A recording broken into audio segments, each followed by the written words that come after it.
Why don't you come down and chump some of this shit?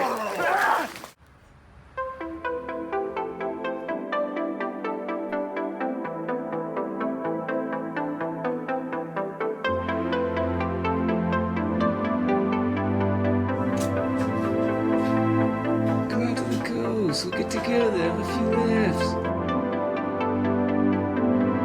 When you grow up, your heart dies. Who cares? I care.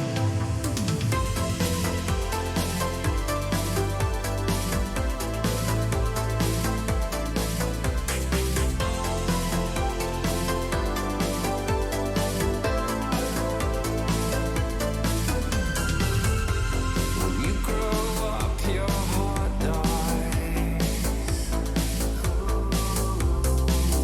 Just to keep holding that secret code by your side. Somebody call it. Don't let it go, don't let it go. Without somebody to hold, without somebody, I just need that body. You're on fire, the way it does with the devil tonight. You're on fire, you got that lost arts look in your eyes, just like a movie. Don't let your heart die, don't let your heart die, don't let your heart die.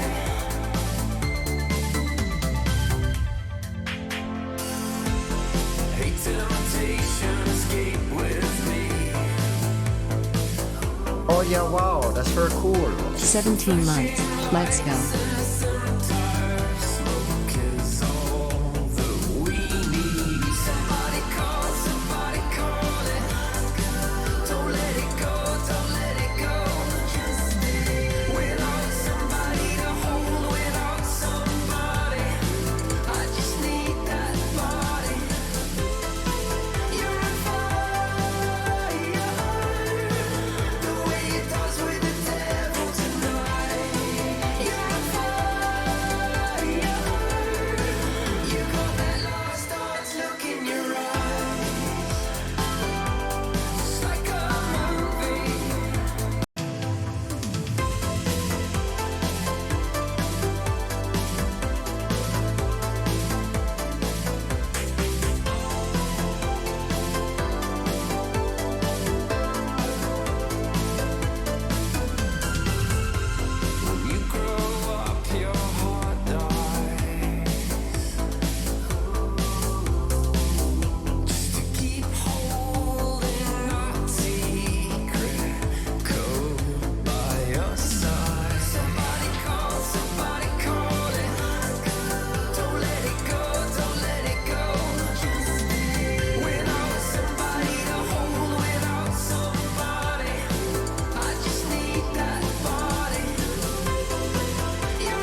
Whatever will be, will be.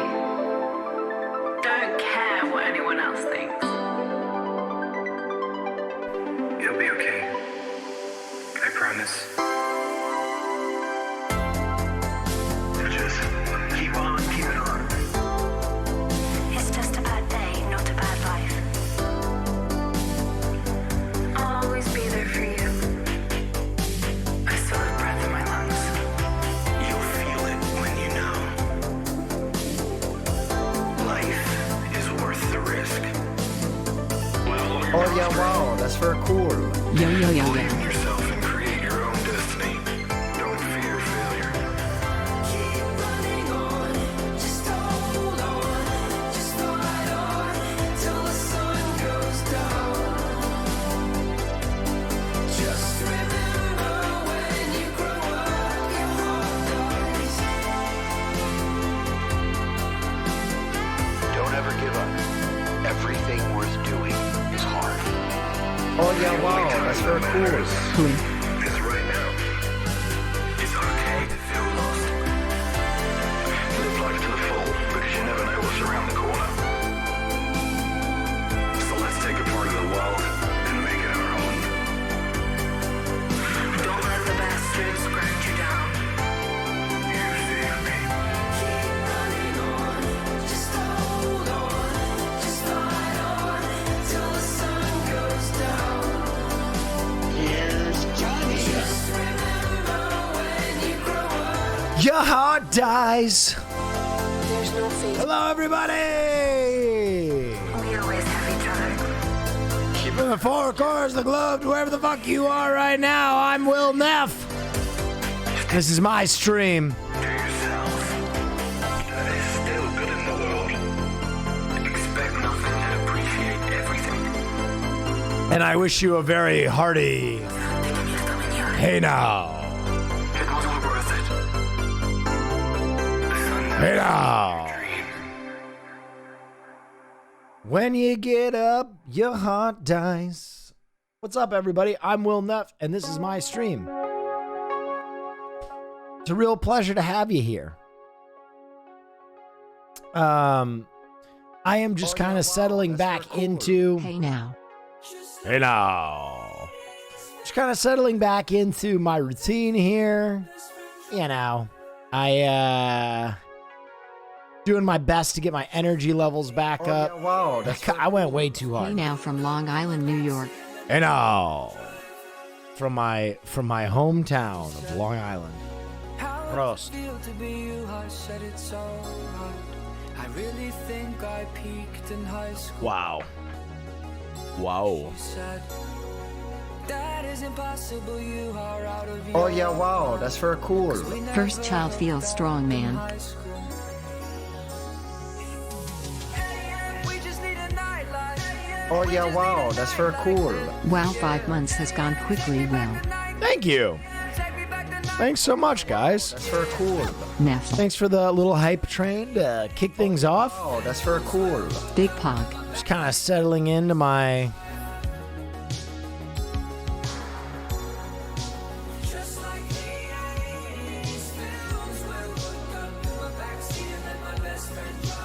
Oh yeah, wow. Settling into my Movie night. Wednesday.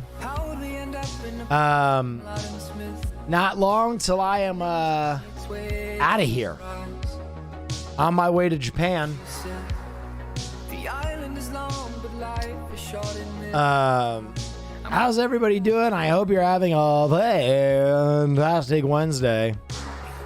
As you all know, or maybe you don't know, tonight's film night. So after I settle into things and get it going a little bit, we'll watch a movie together, which I took a week off from because I was addicted to a game that broke my mind and my body. But now I'm settling in.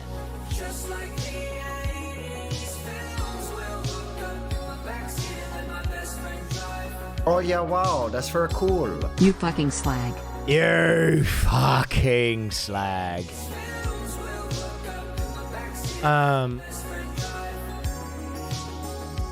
Oh yeah, wow, that's very cool. Oh hello we heal Nerf.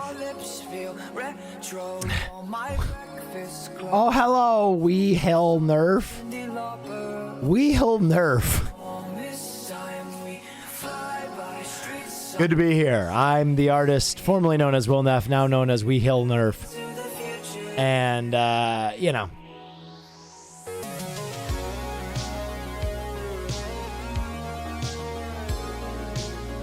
Let me just get a little vibe here. That'll do it. Oh yeah, wow, How's everybody doing? cool. We got a beautiful Wednesday. Oh yeah, I'm wow, settling into things. You're settling into things. I selected a movie that I don't know if you guys will be into it, but I think it's a good fit. We'll see. Boo, boo, boo, boo. When is Off-Brand gonna hire you? I don't know. When are they gonna fucking hire me? Well, it's a tremendously huge cock. You have spammed this the last 3 days. The rumors aren't true. I have a slightly larger than normal penis. We'll leave it at that. Show us? Nah, I'm good. Good PR guy? I don't think that is good PR. Because to be honest, if I show my dick to someone and they have no expectations, that's very cool. they'll go, An argument hey, with a film fan friend of that's a mine big is that dick. Darren Aronofsky but if is a they good director. hear that I have a tremendously huge cock and I show them a slightly larger than average penis, they will be disappointed. So I'm just trying to manage expectations. Hey, Will, got into an argument with a film fan friend of mine. Do you think Darren Aronofsky is a good director? That's a really weird argument that someone would make, that Darren Aronofsky is not a good director. I think his body of work is such that he has enough really good films that I think it'd be hard to make an argument that he's not a good director. I think he borrows a lot. I think that's people's biggest criticism of him, is that he borrows a lot of stylistic elements. But like,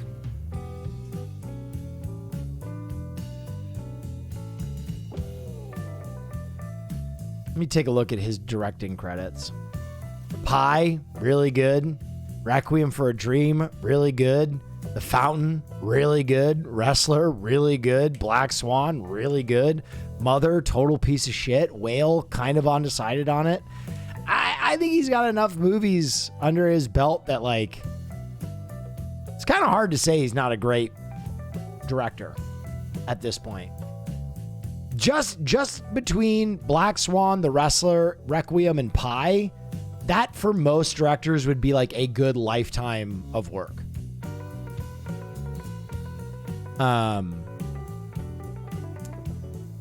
It's always interesting. A lot of people's favorite directors have like 2 good movies.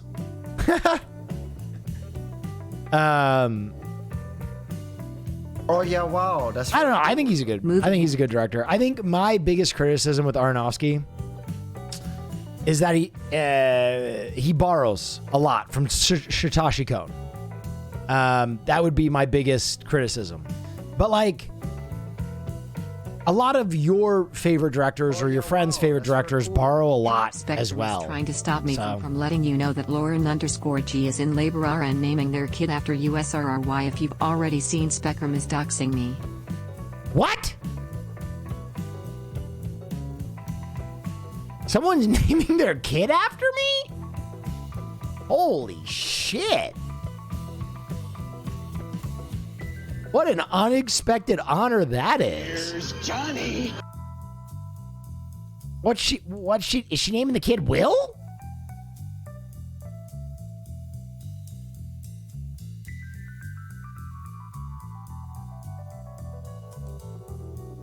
Lauren G. genuinely not joking. I'm in labor naming him William. That is so flattering. But when he grows up, maybe don't tell him. Don't show him who I was. Just tell him who I was. Because I don't know if I can live up to that. Damn it. I got to do so many more good things before this kid has sentience. Or else he's going to be so let down.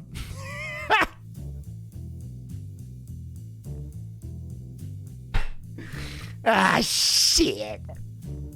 The next 10 years of my life are going to be like, Will, why the fuck are you climbing Everest? There's this kid named after me, and all I do is tell jokes about how I fuck dads. And he's going to be so disappointed. I don't even want to be here.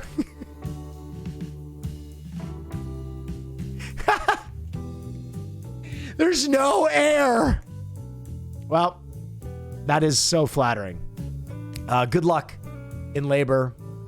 I'll do my best to live up to that honor because it is an unbelievable honor. I know you're going to be an incredible parent. Give William a lot of love. And if I'm still alive and kicking when he becomes an adult and he wants to get into this industry, let me know. I'll do everything I can for him. For my namesake. You want to hear something really funny? I was named after my great uncle. William Savage was his name. William Savage Lamro. That's why I'm William Savage. And apparently everyone liked William Savage. He was a very well-liked guy. And he supported the farm. And then I asked a family member about William Savage Lamro, an older family member. And I was like, tell me about my namesake. And she was like, oh, everybody loved William. He fucked everybody. And I was like, huh? What was that last part? She was like, oh, yeah. He was like the town fuck around. I was like, what? She's like, oh, he was the milkman, and he'd go around and he'd fuck all the wives. I was like, yeah, wow, that's for cool. What the hell? And I went back to my mom, and she was like, yeah, he fucked a lot. But he was a really nice guy. Why did they tell you that? Cool. They ruined it. 5, let's go. And I was like, he was a really nice guy who fucked everybody out of wedlock? Well, yeah, no one's perfect. And my mom is still so mad at my aunt for telling me that William Savage Lamro was like the biggest fuck around in Grand Rapids, Michigan.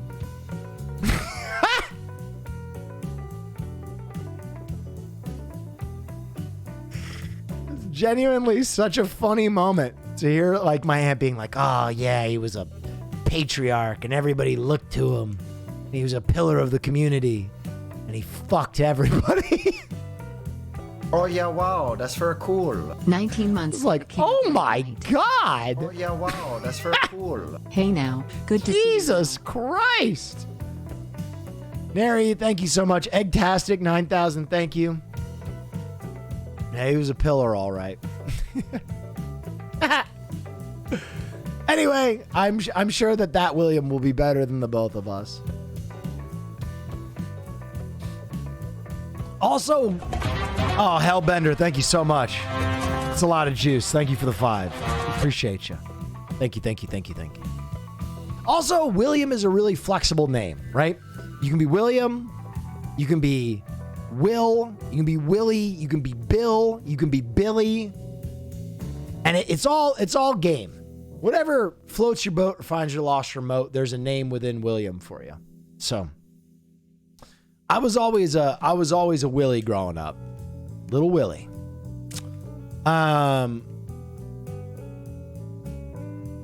By the way, I'm sorry if my hair is ridiculous. I'm growing it out again for you guys, and it's a Love lot. the Diablo streams. Thank you. Take my prime, you absolute freaking barbarian. That's my goal now, is to look like my character model. I'm gonna try and grow up and get sexy.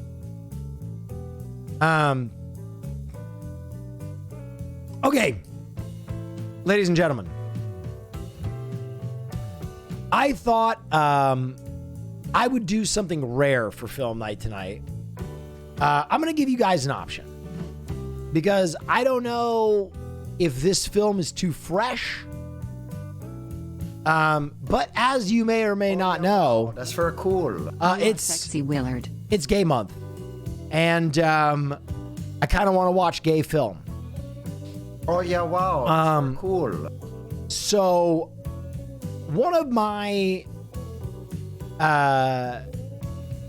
favorite contemporary comedy directors recently made a film that did pretty well. Well, he's not a comedy director. I guess he's more of a comedy producer, but he's produced some of my favorites. He had a hand in Forgetting Sarah Marshall, Neighbors, Bros, and Get Him to the Greek. Oh, I said it. Sorry, I blew it. Get Him to the Greek. And now he recently made Bros. And Bros is a gay comedy. Now, I haven't seen Bros, but I hear it's really good. Oh no. Why did someone say oh no? It's pretty Nope. Bros was Meg. I don't know what Meg is. Bros tanked, I heard. Well, I think Bros tanked for a lot of reasons. One of which being it's like a buddy comedy with gay men, and I think that's very threatening to straight men who are very close with their buddies. Also, I don't think it was advertised very well. Okay, that's one option. I wanted to do a gay film. The other option is, I'll be honest, we have watched a shockingly small amount of Westerns on this channel. Shockingly small. And I thought we could watch True Grit, which is one of my favorite Westerns. And it's really good. Brokeback? I wonder if... Oh, yeah, we could combine. I wonder if Brokeback's available. Oh my God, Brokeback is available. Wait a minute. That's perfect. Let's watch Brokeback Mountain. That 2 birds, 1 stone, baby. No, you don't get to Brokeback Mountain. I've seen Brokeback Mountain. You don't get to Brokeback Mountain. I'm going to cry my eyes out while 2 of my favorite straight cis white actors fuck each other on a mountain. Just had a visceral reaction to your savage story. She is also from the area in Michigan and can now place your family. Really? That is so funny. Oh my God. The fact that I can be geolocated based on my grandfather's fucking or my great uncle's fucking is terrifying. Because I never knew the man, other than that people said he fucked a lot. But the fact that literally that there's a Google Map pin for how much adultery William Savage Lamro pulled off is shocking to me.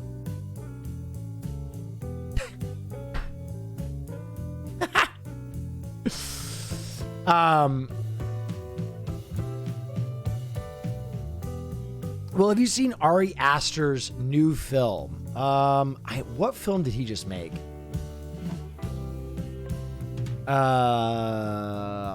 What film did he just make? Oh, Beau is Afraid. I haven't seen Beau is Afraid yet. People were saying it was great, though. People loved Beau is Afraid. But people were also very divided on it.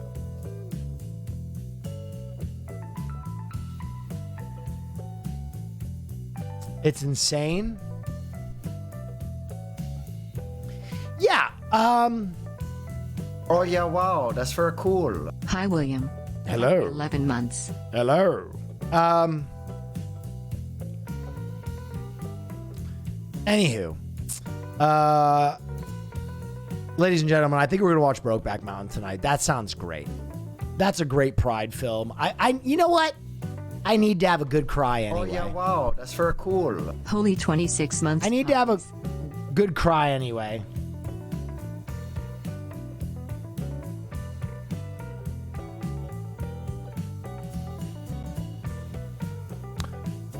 But we're not gonna watch a movie for a little bit. Usually we give people an hour.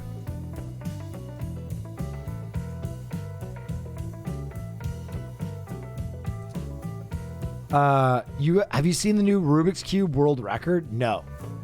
Let's take a look.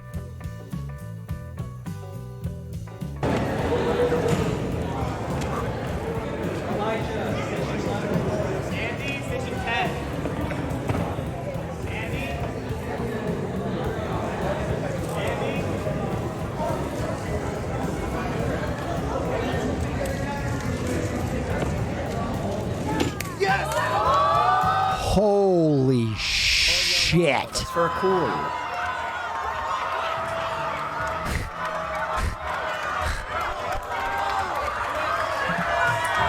Hey, yo.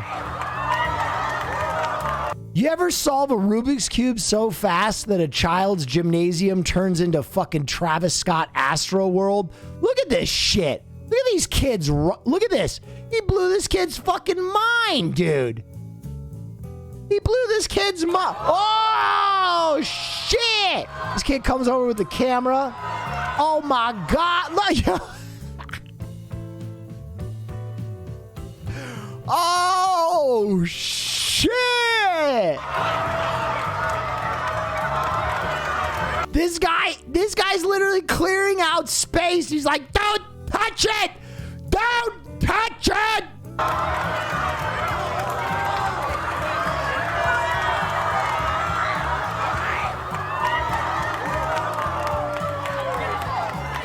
Oh my God. What a fucking legend, dude.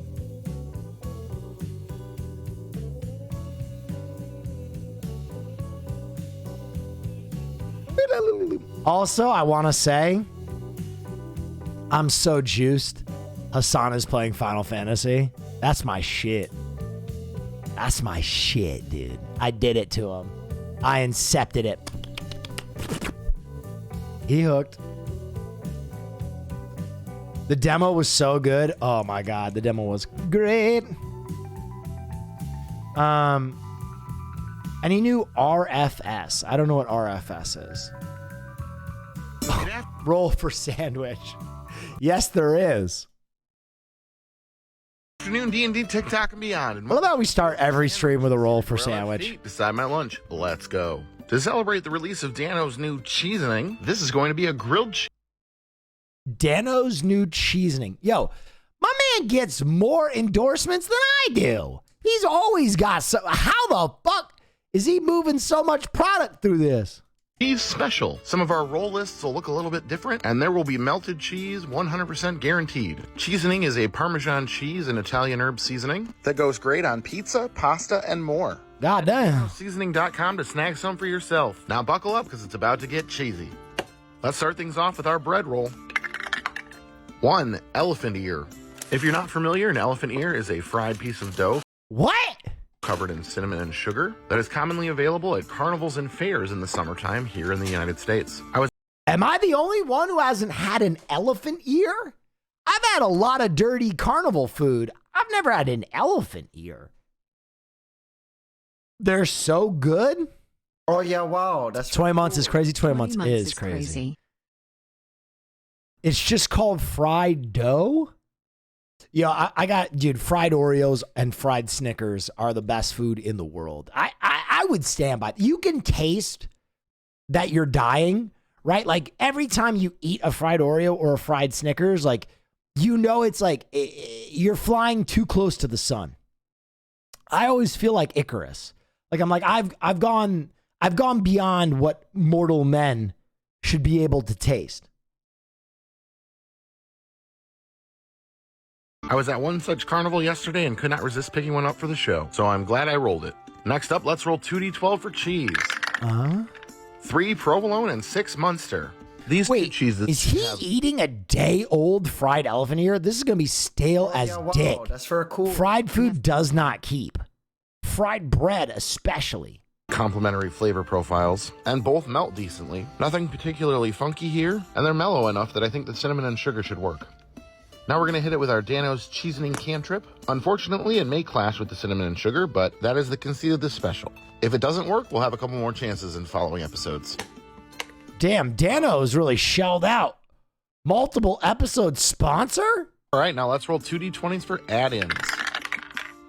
1 marshmallows and 10 dried figs. All Yup. right, well, we're just going for a full-blown sweet sandwich, apparently, which is honestly the best you could hope for with... Okay, I'm going to say it. I'm going to come right out and say it. I've never been a marshmallow guy. I don't get it. Other than on a s'more, I do not understand marshmallows. I do not understand them, Sam I am. Elephant ears is bread. It's just a little bit awkward yeah, when it's a wow, that's sponsored very video cool. with a savory spice mix, but they've seen this show before. They know what's up. All right, and not least or last, Hot chalky? I guess they're okay in hot chocolate. I'll keep it a buck. I would rather have like a really good cup of coffee than a hot chocolate, though. A lot of hot chocolate is bad. If you're just making hot chocolate out of a package, I'll pass. I'll pass. There's some dank ass hot chocolate though. the D20 sauce roll. Nat 20, dealer's choice. All right, well, I think we're so close to a fully dessert sandwich, I'm going to have to go with Nutella. This chocolate hazelnut spread should go well with 95% This is wild. This sandwich is absolutely out of control. of the sandwich. I mean, really, we've got like a fancy s'more grilled cheese. All right, let's go ahead and get it closed up before we move on to our final roll. Let's roll for how to cook this bad boy. 3 waffle maker. Okay, I am so glad he didn't hit 1. Boil in bag? No, never, not once, not ever, no. My waffle maker is not the most ideal waffle maker to use in this scenario, but I had to include it because look. All right, we'll butter up a hot waffle. It's pretty good. Here. And let's toss on our sandwich. And we'll close it the best we can because this was not made for this. All right, and a few minutes have gone by and we've got Oh, shit. a nice melted cheese and decently melted marshmallows. It smells really good. It looks like dessert. Let's give it a taste. He's going to love it. Yeah, that's pretty good. That cinnamon comes through quite a bit, actually. There is that stray little bit of Italian herb every once in a while. But no, this is pretty bomb. Like one of those wild fair food concoctions. Well, this is not how I thought the first one of these grilled cheese videos was going to go, but I'll take it. Definitely tasty. I'm going to give this one a 9.6. And I'm going to call it the elephant in the room. I hope you all have a great day. A 9.6? Part 2 of the grilled cheese special. You must be crazy.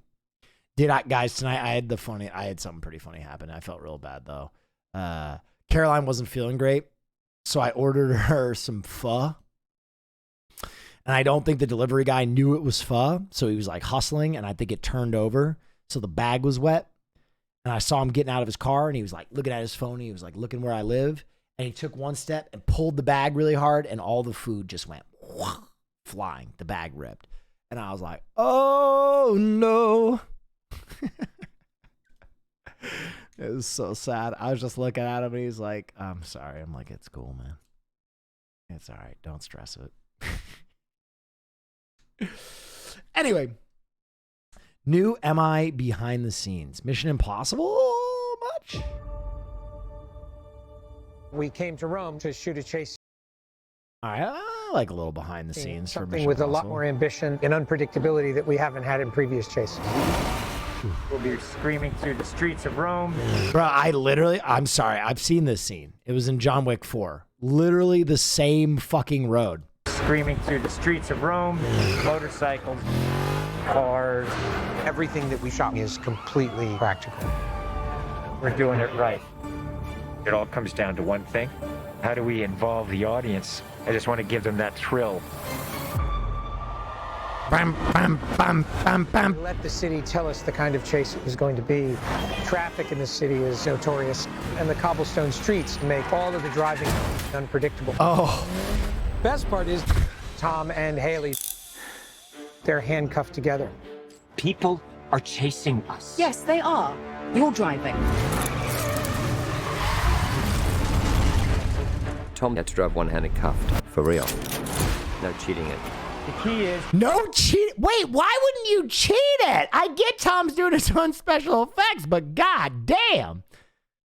This does not look like a man driving with one hand. This man looks like he's receiving a very smashed down hand job. Don't crash.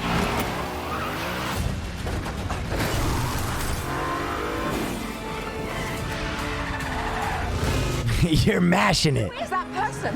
I have no idea. Okay, now that's even worse. Now it sounds like he's cheating on her. Tom is driving and drifting one-handed through the streets of Rome. That was a day I will never forget. Trying to do drifts every time you think you're going in one direction. It's the cobblestones on the street say, no, you're not, you're going this way. You gotta get rid of this car. Tom? Dude, okay.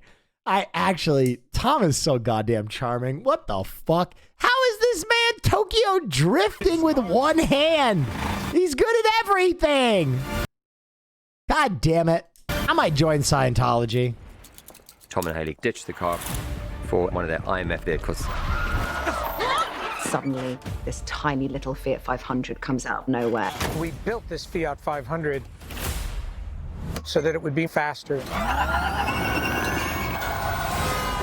You could barely control Dude, Lupin the Third much? the car. It was treacherous.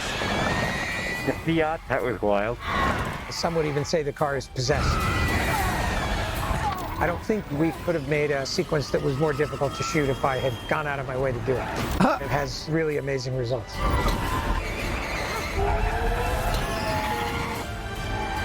Would be impossible without this crew and an actor like Tom. Looks like we lost them. Holy shit. Bro, I feel like Tom could just be a secret agent now. He's got all the skills. They just built a secret agent out of that, man. Bam, bam, bam, bam, bam, bam, bam, bam. Maybe he is? Nah, he's too deep into Scientology. What movie are we watching tonight? We're watching Brokeback Motherfucking Mountain.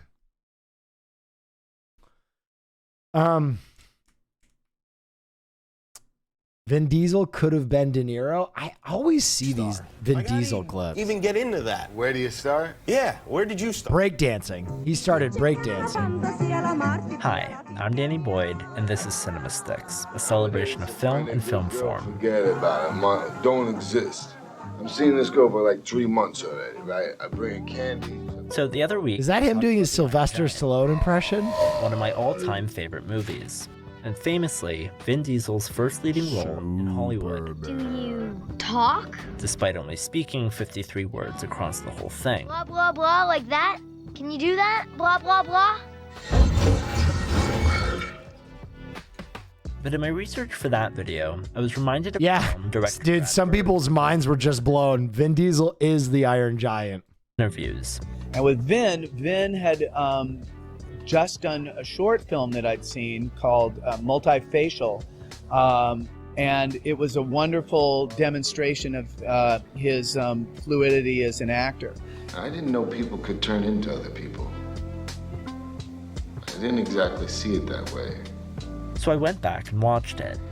Shot in 1994, shown at Cannes in 1995, written by, directed by, and starring... Yo, he was piped the fuck up. Dog, he was jacked. God damn. What race is he? I think he's Jewish. Isn't he? A 26-year-old Italian? I don't even think he's Italian. I think he's a white Jew. Half black? He's half black? I didn't know that. We can just look it up, God damn it. Let's just use the fucking internet.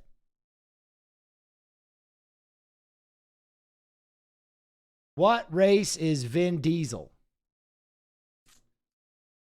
Diesel has stated that he is of ambiguous ethnicity. Scottish, English, and German.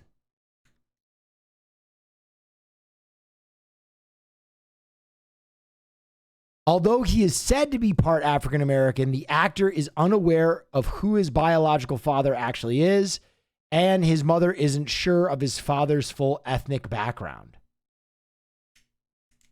I'm definitely a person of color, revealed the actor, even though I've never met my biological father.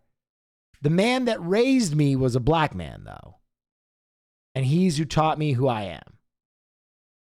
There you go.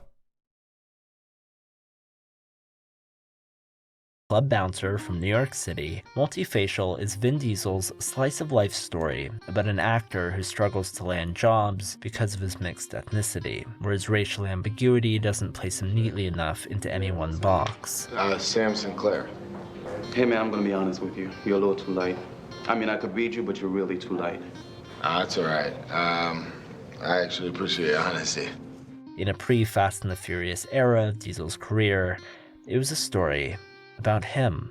Not only was I not offered roles, there weren't really a whole lot of roles created for me. Or I guess in Hollywood's eyes, there weren't a whole lot of roles created for me.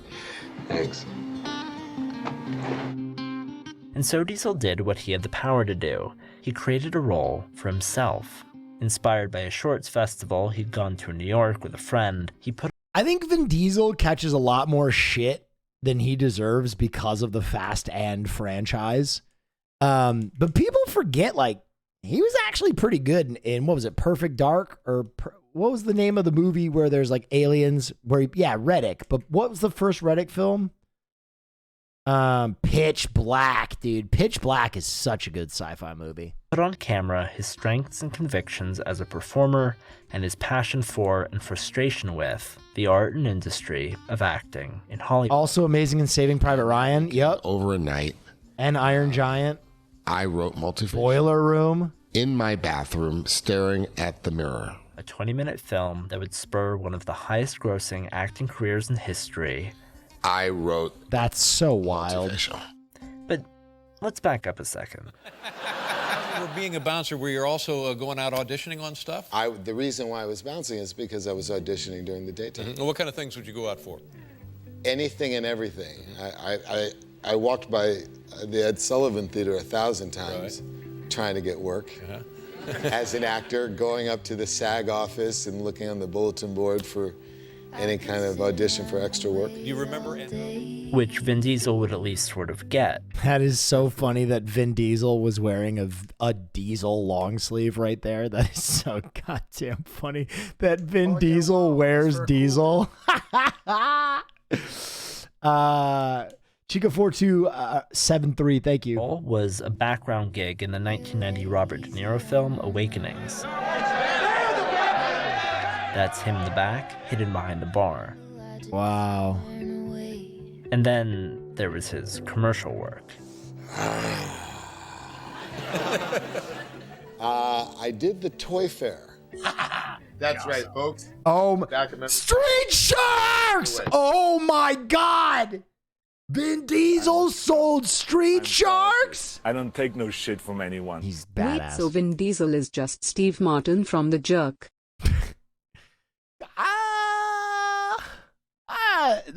I don't know. No, not really. Yeah, tearing up the streets in 1995 and destroying the competition. And it was a big deal because the $2,000 lasted me for 6 months. I can't wait till I do enough real work, real acting work, but I don't have to sweat commercials, you know what I'm saying?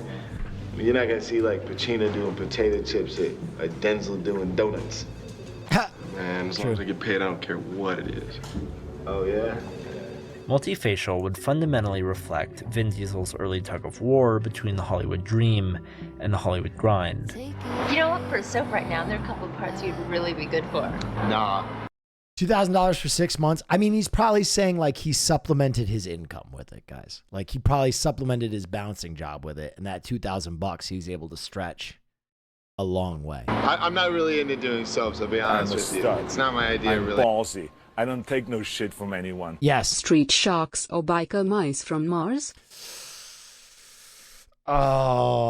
Street Sharks had better toys, but Biker Mice from Mars is actually low key one of the best games on the Super Nintendo.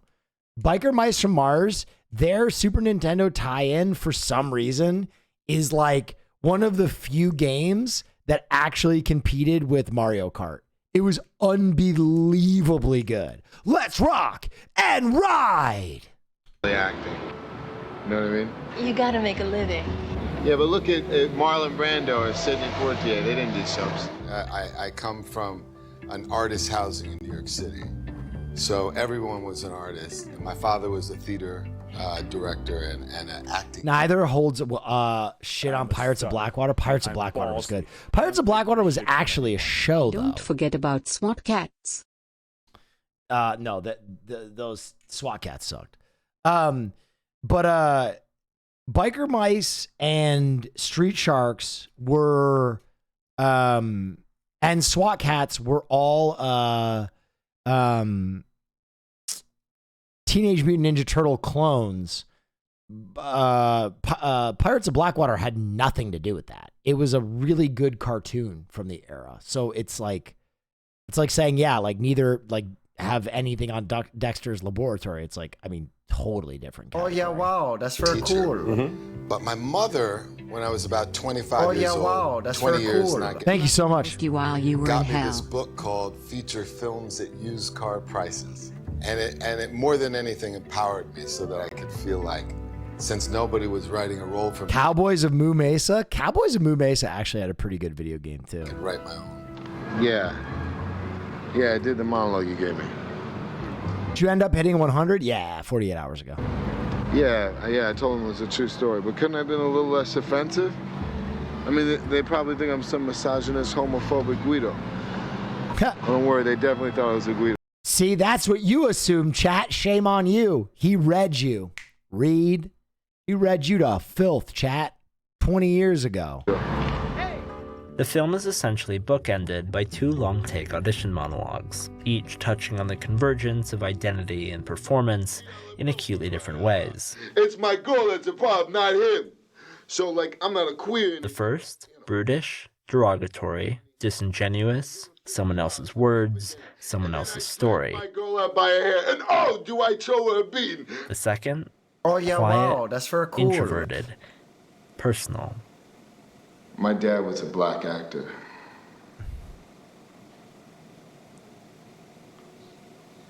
But he wanted me to go one step further. He wanted me to be an actor. Just an actor. I just came from this audition, and my manager wanted me to try and play the role. I did this Italian role. You could do that? Yeah, but it was a little weird because, like, I did this monologue that was offensive, and it was, like, didn't really feel right. You know what I mean? I was, like, offending people. In filming Multifacial, Vin Diesel set out to solve a personal problem, to create a role specific to him.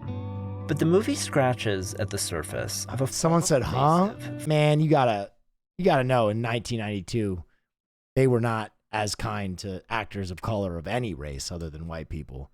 So at the time, a little less true now, but at the time, definitely true, that Hollywood was limiting actors of color. Wow, that's in a very big, cool. big way. An anonymous user gifted a tier 1 sub to Dark Satellite.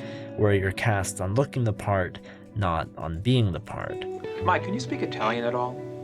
Yeah, you know, how could you not? Non rompere meglio cogliones, capisci, maron. At least today, there's a little more discourse around it, but in the 90s, if a character is written for one type... Why don't people like Vin? I think it's amazing. I think no matter how many times we are reminded that what happens on the big screen or even on this screen that you're looking right now is entertainment. I think if someone maintains a role for long enough, we assume it to be true. And I think Vin's character in Fast and is the character that people think he is. You know, I think people think he actually goes around saying, hey, we're family. Wow, that's gotta cool. be, it's family. And they don't remember that that's actually a team of writers creating something that they think is going to be memorable and fits a character. And he's just delivering those lines for bags and bags of money. It's the same reason why Vin Diesel and Dwayne "The Rock" Johnson have a contract where they can never be perceived as less powerful than another character. It's because we, the viewing body, it's hard for us to draw a distinction. We think these are actual tough guys. We think that these are actual heroes. Even if we won't admit it, somewhere in your lizard brain, a lot of people think that these are real things, or at least some part of them are fact, wow, that's very based. cool. Thank you. And you're a no type.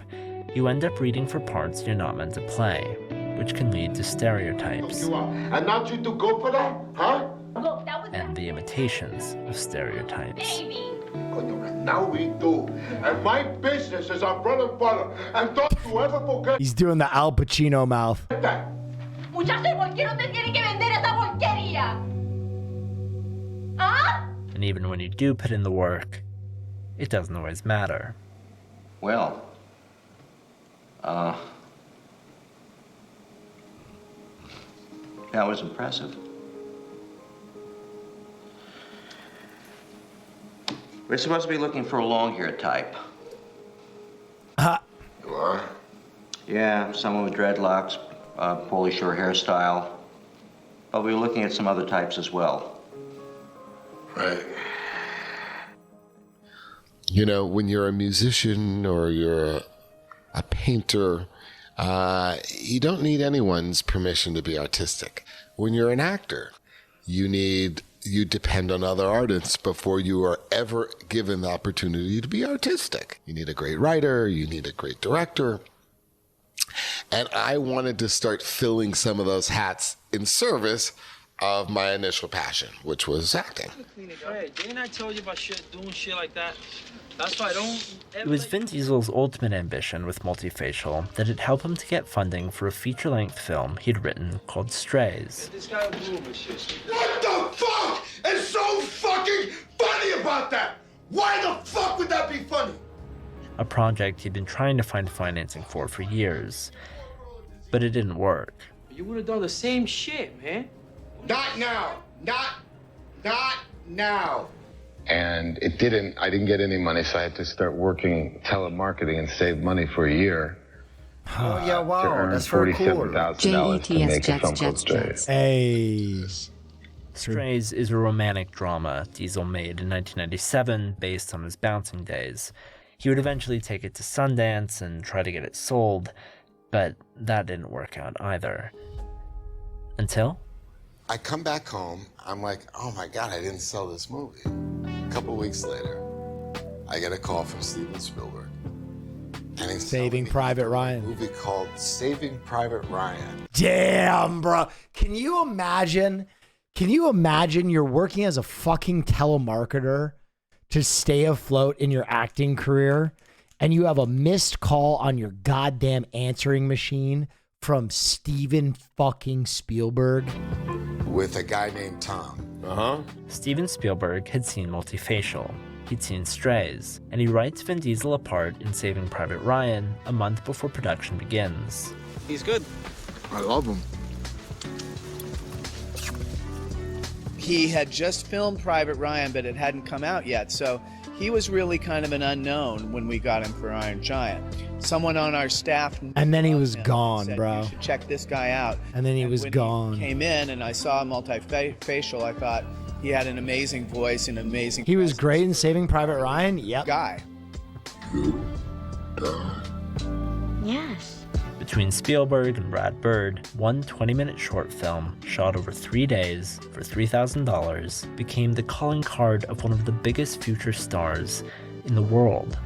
So many people are a part of it. Steven Spielberg. Wait, he was the Iron Giant? Yep. When I was in He was. Robert Redford gave me a lot of confidence.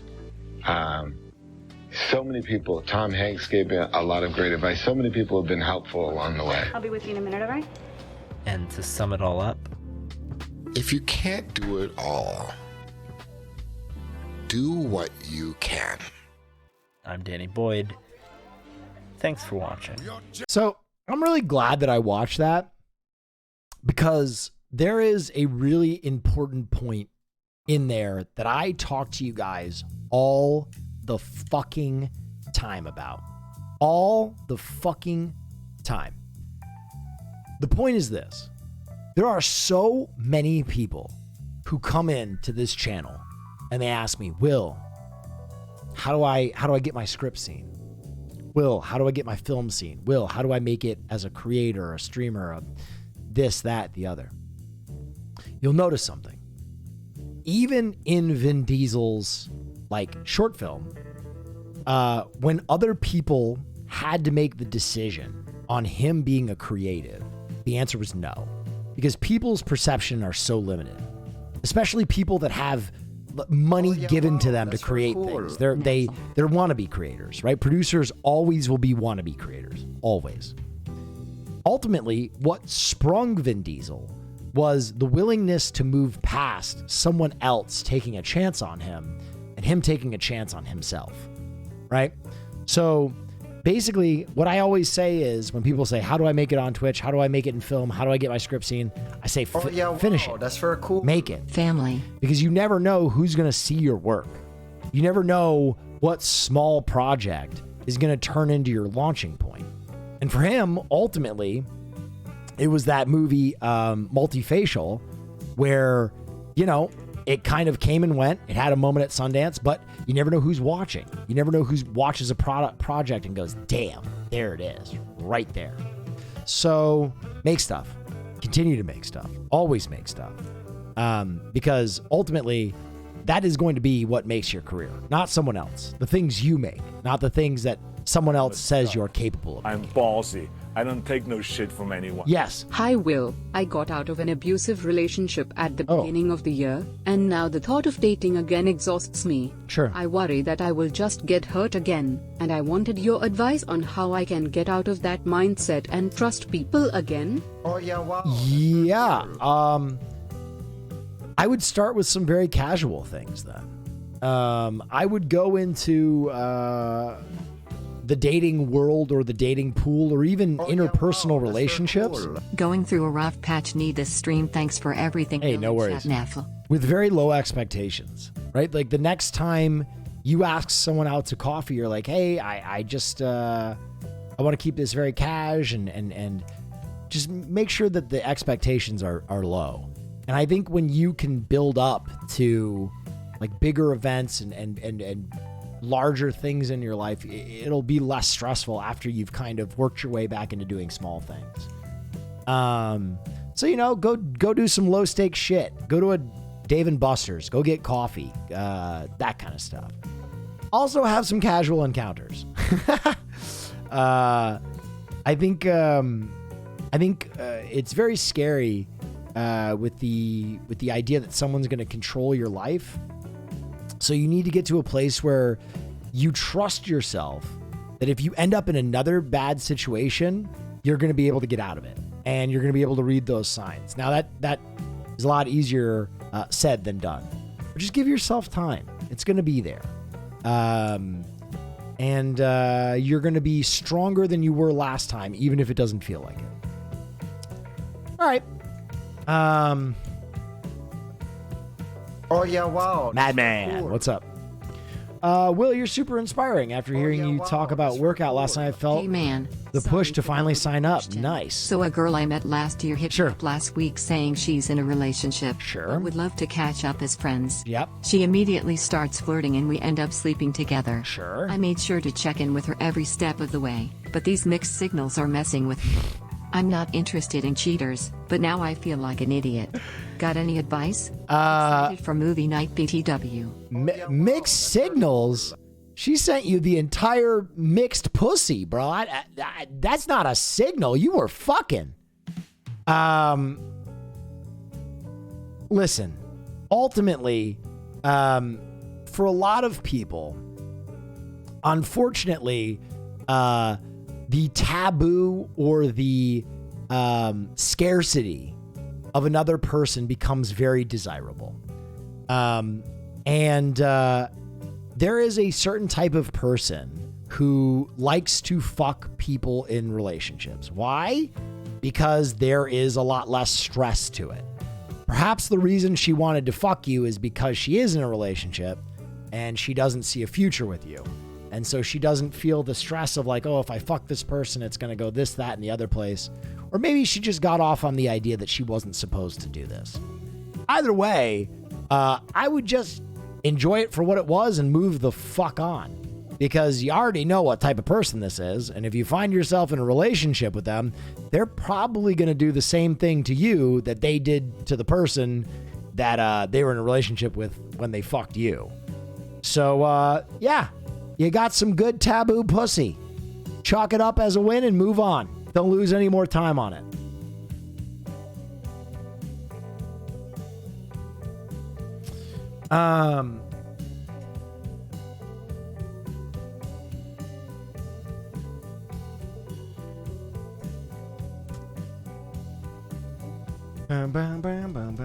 Don't find yourself. All right, what else is going on, guys? I'll answer a few more questions and we'll get into film night. What's on the docket for tonight? It's film night. Usually I just like to catch up with people, talk a little shit before I get into film night. So we got about 30 more minutes. Oh, yeah, wow. That's very cool. Hey man, been going through shit. RN aka I like a girl who has a crush on another guy, and movie night is the only thing I look forward to. RN. You like a girl that has a crush on another guy. Don't. Don't like her anymore. Don't do that. You are probably guilty of that same thing, right? A lot of times unrequited love has its own kind of addiction. Why? Because an actual relationship is terrifying, right? All of a sudden, if you have a real relationship, it's like, oh, fuck. Yo. Now that person has to see who I am. You know what type of people love unrequited relationships? People who lack a little self-love. I'm going to kick it straight to you. Type of people that get hooked on unrequited love are the kind that don't really have the amount of confidence that they need. And the reason they like unrequited love is because they never actually have to be in love.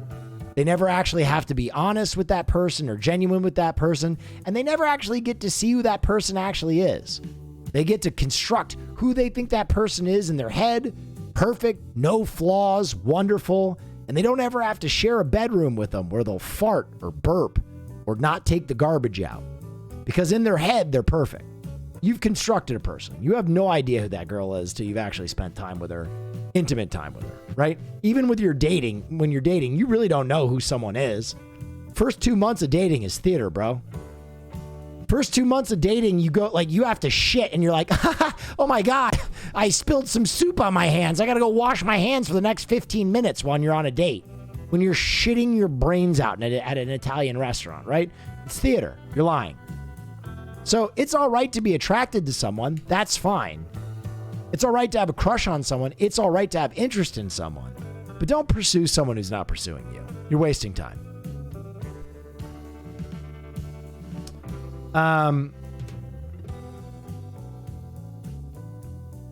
Oh, yeah, wow. That's very cool. Iron deficient jawline. Thank you so much. Yeah, wow. That's very cool. Broken VI. Thank you. All I'm saying is, short notes, King, don't ever be someone's silver medal. Don't ever be someone's runner-up dick. They'll wag that thing out to someone who wants it. You deserve it.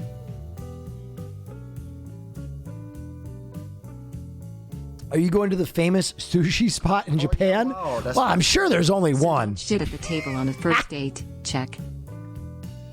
So don't shit at the table at the first date? Yeah, definitely not. I'm prep for tomorrow, Master Will. Yeah, man. I'm going to send them over to you tomorrow when I get done with my stream tomorrow. I know you'll do a great job. I know you'll kill it.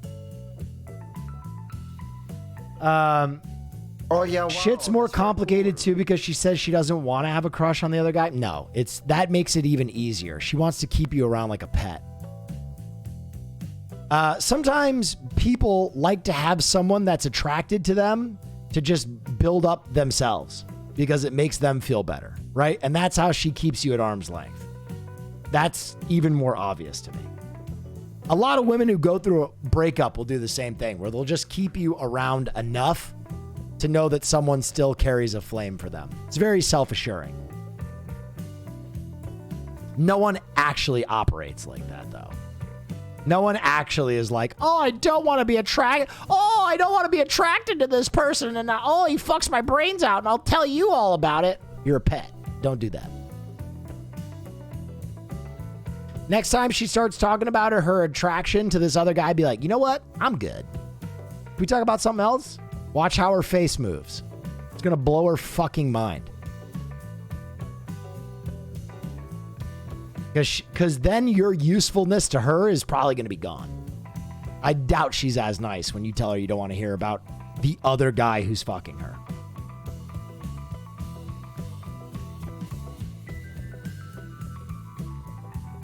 Same is true of women.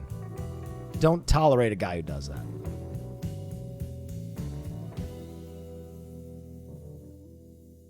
I love League. Is that problematic? No, that's not problematic. But you're also into unrequited love because League will never love you back.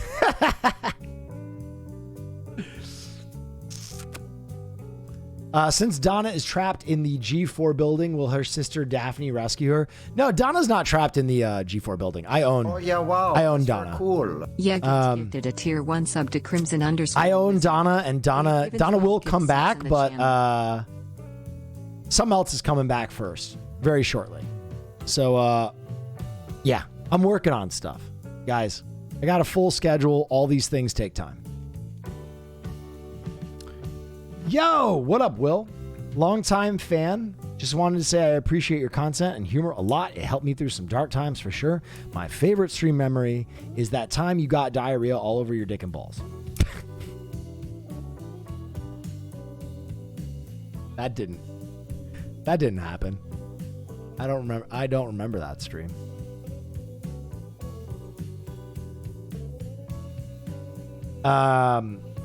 Classic Will Neff moment.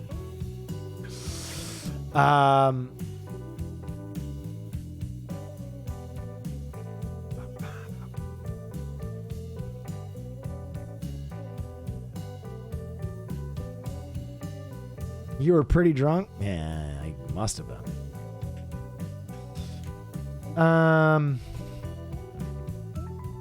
Are you done with Diablo? Yeah. Oh yeah. I beat it. I'm one of the best in the world. I annihilated that game. I'm on the statue. I beat hardcore. I'm level 100.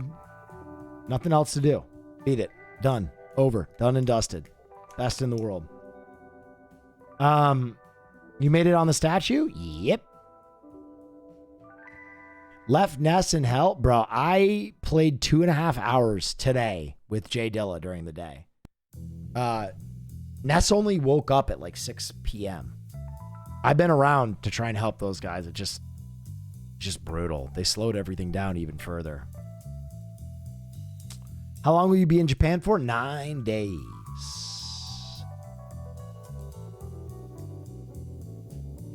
Frankie is a god?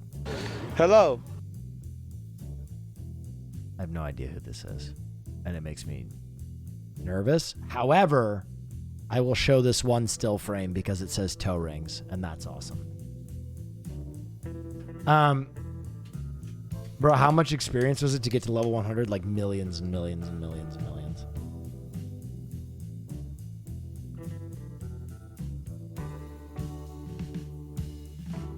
I'm level 48 on hardcore, solo on hardcore. So far, it's going, but to be a grind. Yeah, after level 50, it gets crazy.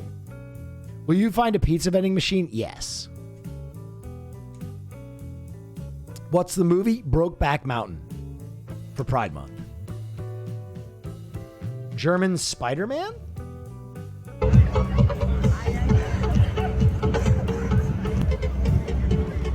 Holy shit. Dude, this is better than Spider-Verse.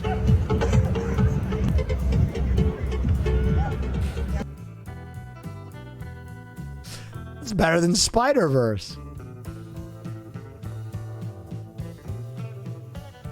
A new Roll for spinoff just got made. Hello? Roll for hot sauce? Bro, I feel like every hot sauce looks the same. It's just blended liquid.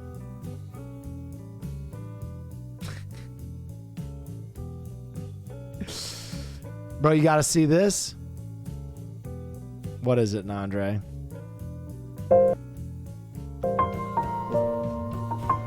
Is this your band? Hold on.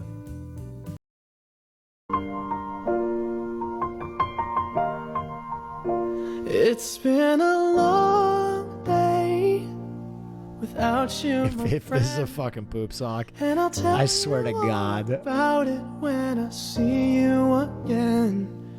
We've come a long way from where we began. Oh, I'll tell you all about it when I see you again. When I see you again. Damn, who knew? All the planes we flew, good things we've been.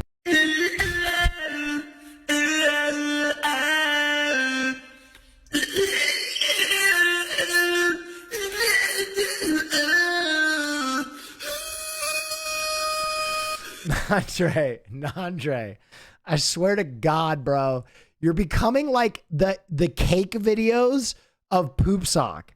You know, like when people are starting to panic that everything's made out of cake. I literally just panic that everything you send or consume is a poop sock.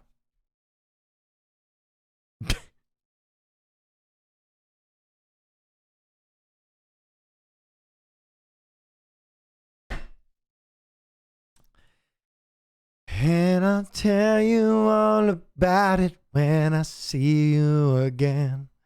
Oh.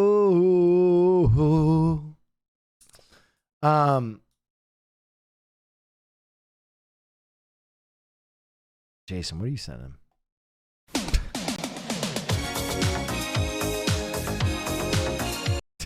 Just following up a poop sock with a Rick roll. We're hitting all the classics tonight.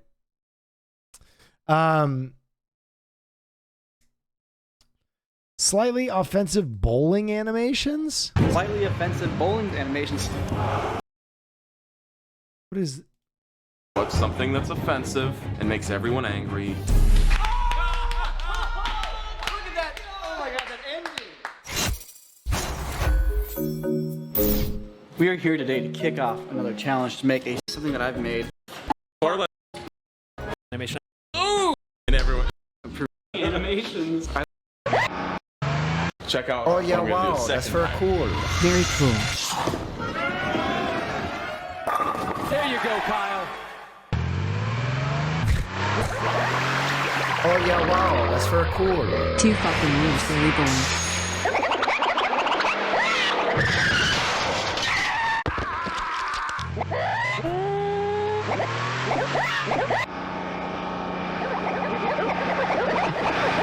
Oh no.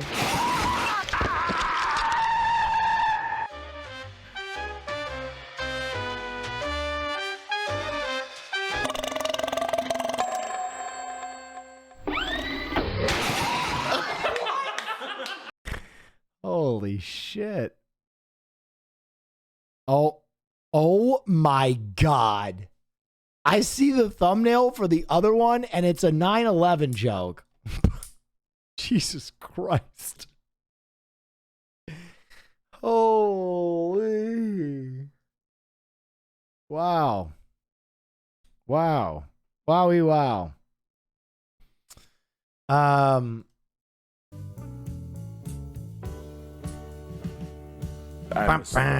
Yes. Ballsy. I don't take no shit from anyone. Hey Will, when you're in Japan you should hit up Reggie Casual or Kenejima. They're both pretty big in the fashion community and they can show you a lot of cool stores. Reggie Casual? Yeah, I mean, I'm going to be honest. I think when I get to Japan, I'm going to disappear a little bit. I think the plan is for me to do a bunch of stuff. I don't know if I'm going to do that stuff. I might just disappear and wandered the earth like Cain. Miles an hour, here he comes. He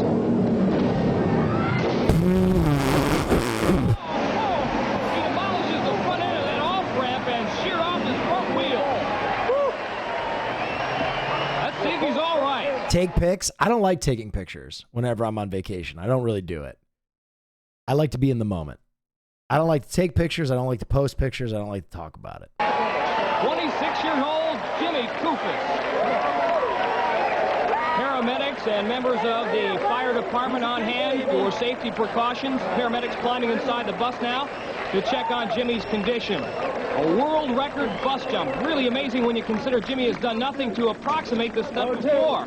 Very first time. Wow, that's for a cooler. Behind that haze and You don't like pictures, but when in the sauna, can you share a group pic with Hassan and Austin for the Patreon? No. Austin would commit harakiri. See Jimmy in his roll cage.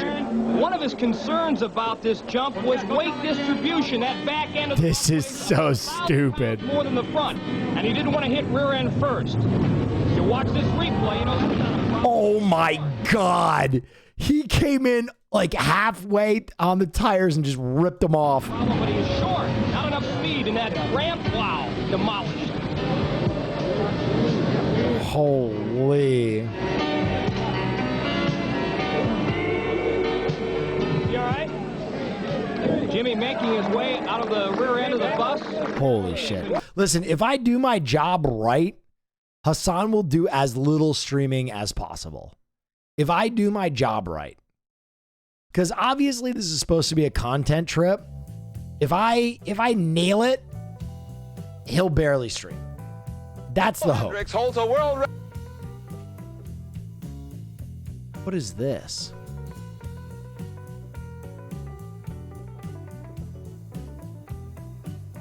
Watch that world record run. Oh my God. What is this? BMX bicycle. There's usually a lot going on inside the Denver Mile High Stadium. Good luck not getting him to stream. I have my ways. Today, the action will take place on this road outside of it. See, I can peer pressure him.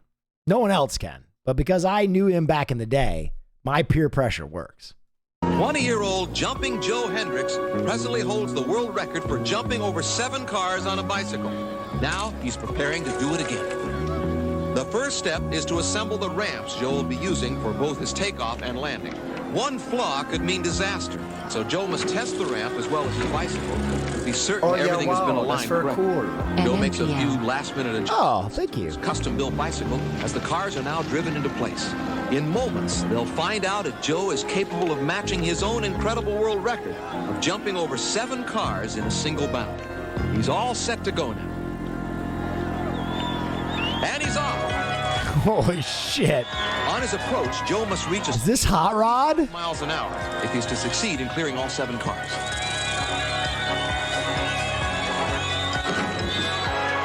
He's done it! Oh, hell yeah. It's that world record run once more in slow motion.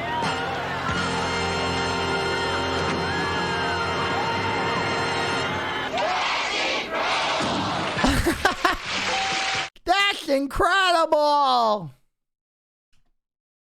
It didn't even look like he was moving that fast. Didn't even look like he was schmoving.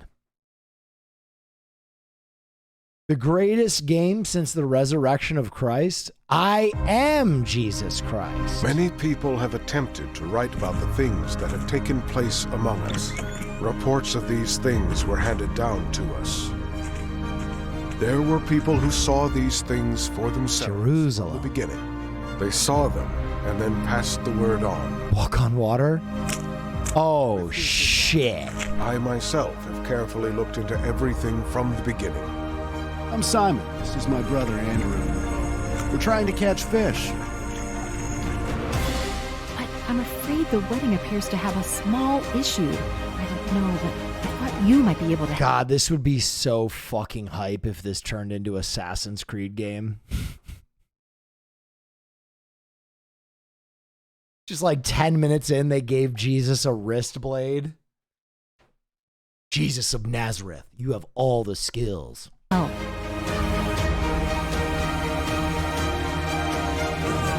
This wine is better than the wine we had before.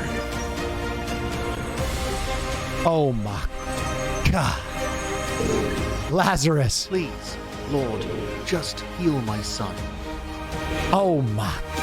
Lay hands on this boy. I said the resurrection. Oh my God, he's in his bloodstream. Reply. Tell me to come to you on the water. Talking in tongues, the Holy Spirit is in you. Yes, Lord. Oh shit, that's a trap. Jesus is the Last Supper. It's an ambush, motherfucker. I am doing this for you. I want you to know that the things you have been taught are true. Bro, what is that sketch where like it's like Jesus Christ and Judas? And he's like, the Last Supper, the Last Supper. You kept calling it that, man. What sketch is that?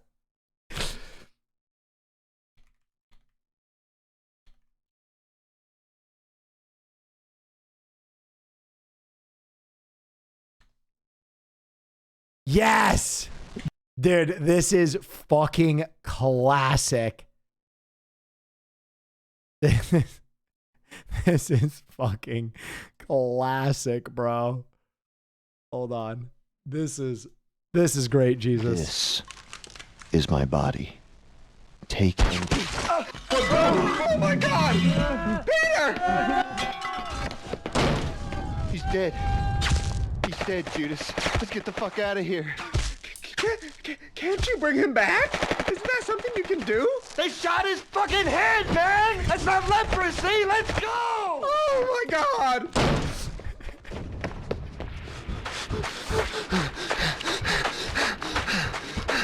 They shot his fucking head, man!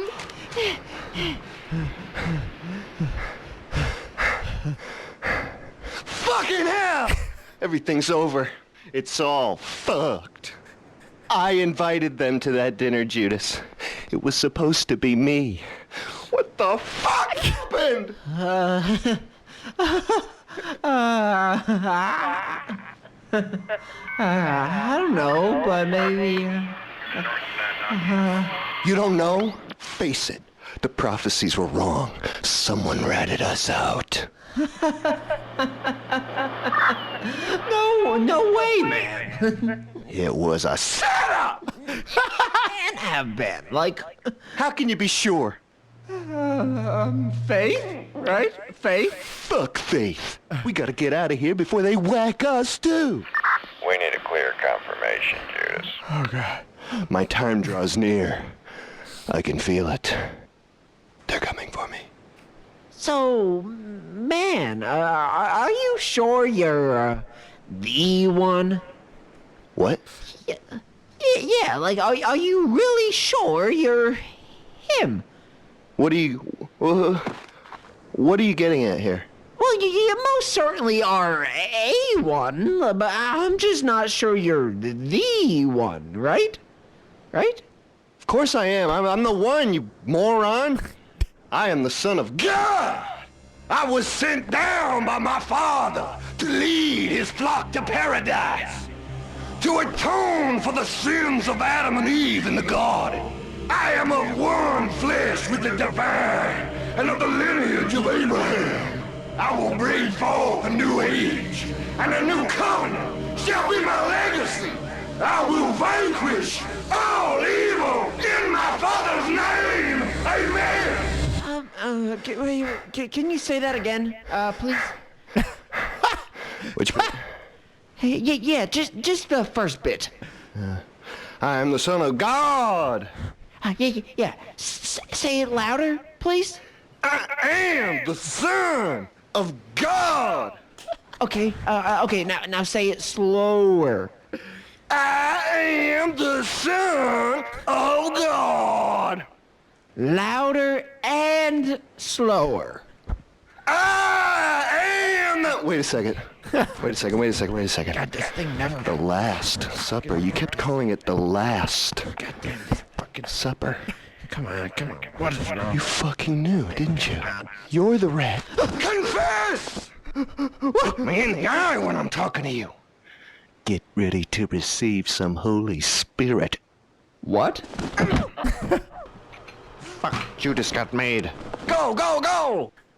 You covered your tracks well, brother, but not well enough! Jesus!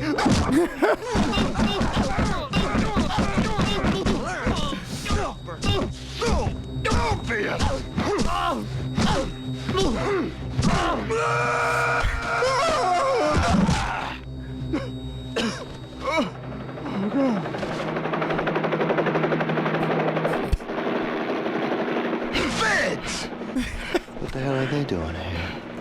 I'm sorry, Mary, but I'm about to kill a son of a bitch. When that bullet hits, you better pray I don't rise up and...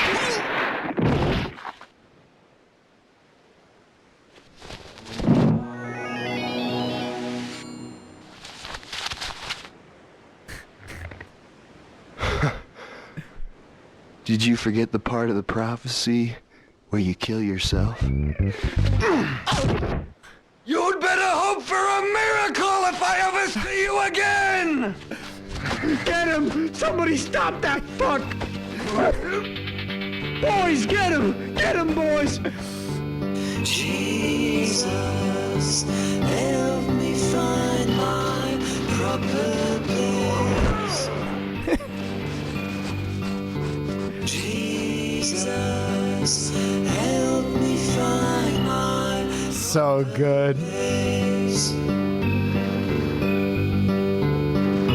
Help me in my weakness, 'cause I'm falling out of grace. Jesus, Jesus. Dude, so good. Oh yeah, wow. When he goes, Almost a year, baby. the I Last love you, Will, and Supper, everything you do. the Last Supper. You kept calling it that. You knew. Holy shit, so fucking good, man. All right. I am the Son of God. Ladies and gentlemen, boys and girls, we're an hour and a half in, and you know what that means. It's motherfucking movie time. That's right.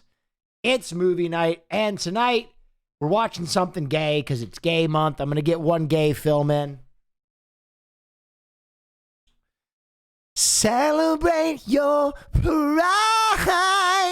We're watching Brokeback Mountain. If you've never seen Brokeback Mountain, it's really good. It's like a sappy romance for the boys, about the boys, being with boys. And you can enjoy it because it's got two of the greatest actors ever in it. Bye. Okay, bye. Don't come back. And it's a great movie. And I really enjoy it. And I know probably a lot of you haven't seen it because it's pretty old. It's from 2006.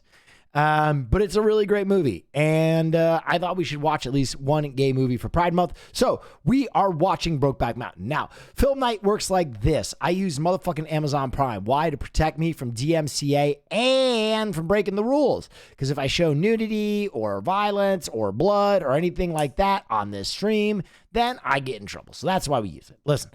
If you don't have Amazon Prime, that's okay. Yeah, you don't have to leave the watch party. You can still watch this movie with us. How, Will? Well, I'll tell you how. We will have alternative viewings in my Discord. The Discord will be pinned on top of the chat, which you'll see shortly.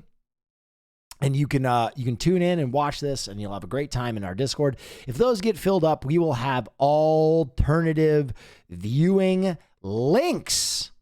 All right, we will have alternatives so you can watch the movie with us. People will be distributing those in the chat. Now, if you're using the Amazon Prime Watch Party function, I have no control over your ability to watch this fucking movie. I can't turn on subtitles. I can't change the volume, so do it your fucking self. Now, in 3 minutes, we'll be starting the movie.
Knife in half. I just want to explain something real quick. I kind of yelled at that one chatter for saying bye. I don't know if they were being snarky or not, but basically, I just want to make it clear. If you have any opinion on me showing a film about gay men, keep it to yourself. You're entitled to your opinion, but this is a space where we love our gay friends. And if you don't want to watch this movie, if it's not your speed, that's fine. But I kind of felt like that person was saying bye because they were upset that I was showing a gay movie. So I didn't really enjoy that. Oh yeah, wow, that's very cool. Bruce Green does watch parties a bunch and just crops a YouTube video of a count-up timer on screen if you care to add one. Sorry for bugging you all the time about it. Love you. Just crops a YouTube video of a count-up timer on screen. Okay, can I show you guys the problem with that? Let me show you. Just bear with me for a second, okay? I will show you the problem with that. If I do that, here we go. Here's our count up timer, right? I just want to show you the problem with that. So this is how big I am in a watch party, right? That's how big I am in a watch party. Now, if I add a count up, it's only going to go within where I am. Okay? So I want to show you how big it would be. It's going to be this big. Do you guys want that? Does that help?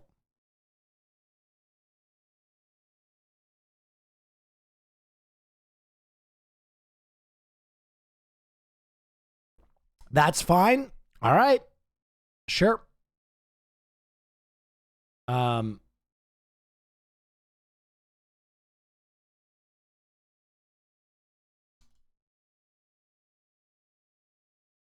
Paste reference. Oh, no, it didn't work. Paste reference. Where? Oh, there it is. Whoop. Okay. All right. Ladies and gentlemen, boys and girls, it is time to get into our watch party of Brokeback Mountain. And it changed what window. All right, I'll just fucking hold that for a second.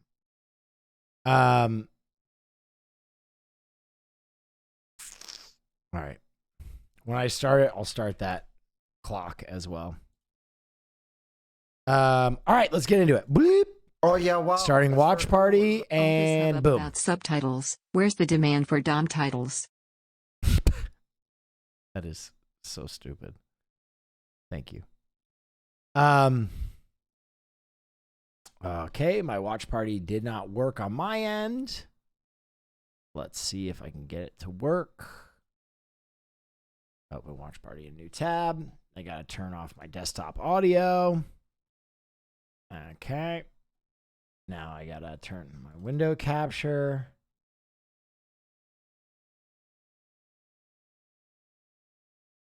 Ba, ba, ba.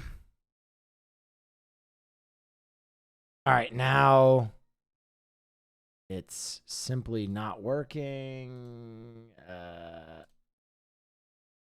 Why is it still on the Brokeback Mountain thing? Hold on, I'll figure it out. And refresh this. Delete this. Delete this. Add a...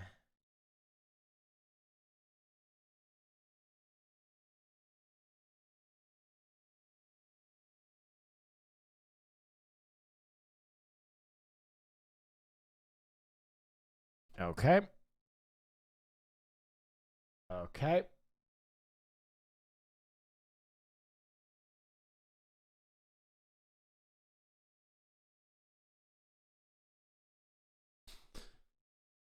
All right, let me see how far this is in.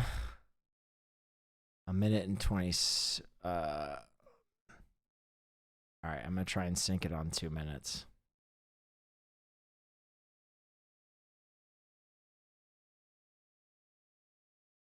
Boom. I think that's pretty... hold on. Wait. I'll fix it.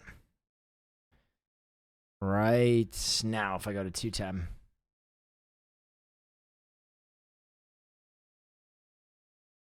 Boom. Nailed it. All right, that's pretty close. Where the fuck did it go?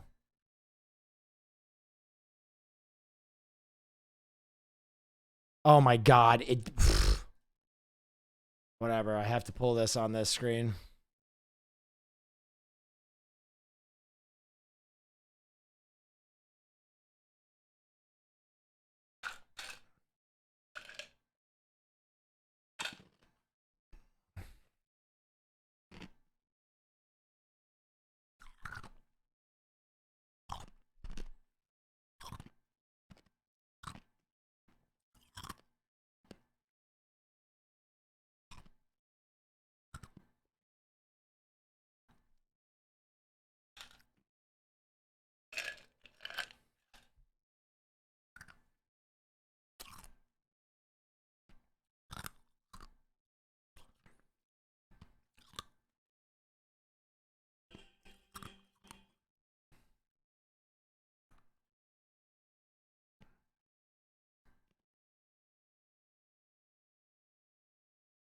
I'm actually excited. I haven't seen this movie in forever.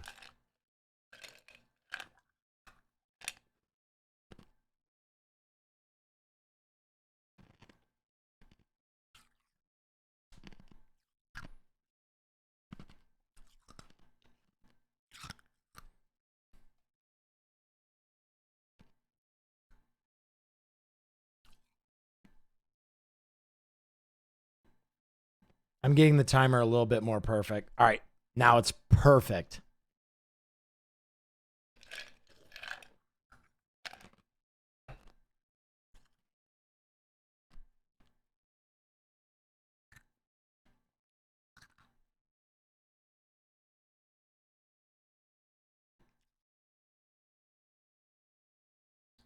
Shaving in a rearview mirror? That's cowboy as hell.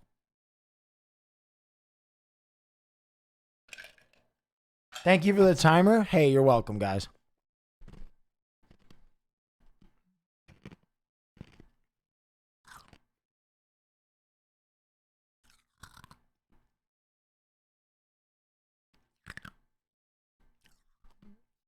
The most absurd cowboy hat I've ever seen on this guy. The flat fucking cowboy hat. It looks like something Pharrell would wear.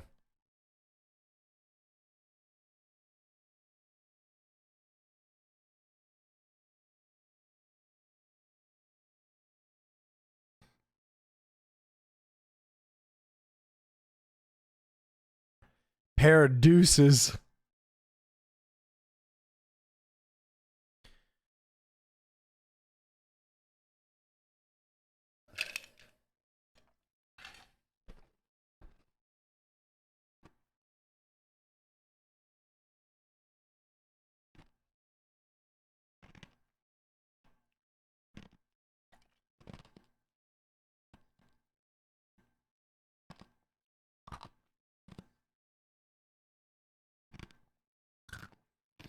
God, Heath was so beautiful. Holy shit.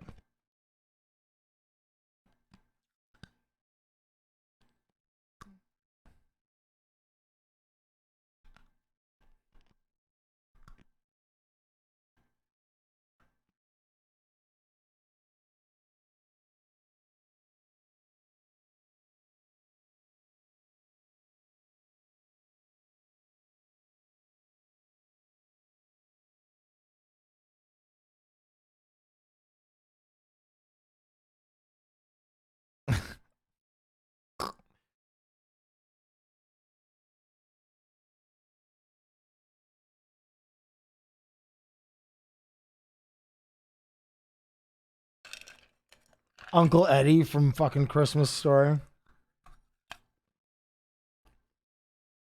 Christmas Vacation, sorry.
Ain't no way.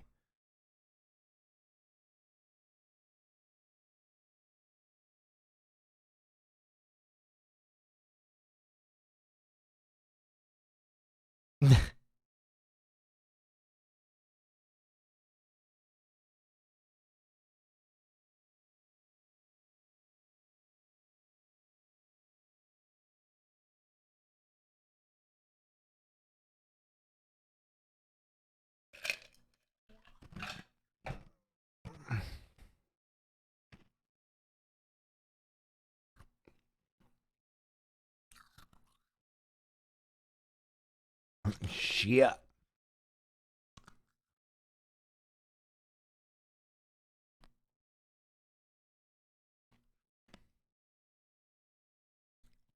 They both are so fucking good in this movie.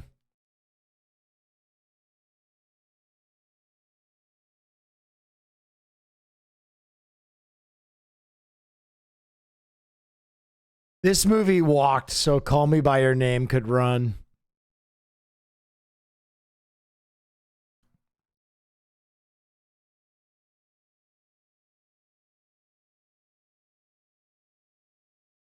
Will, you're muted? I don't think I am.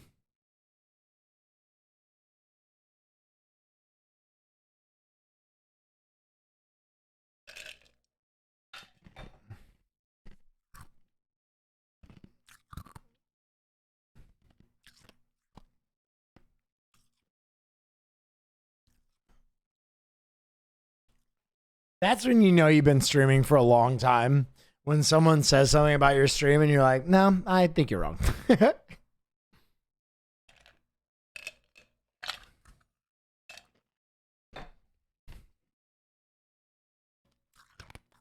This movie is so pretty.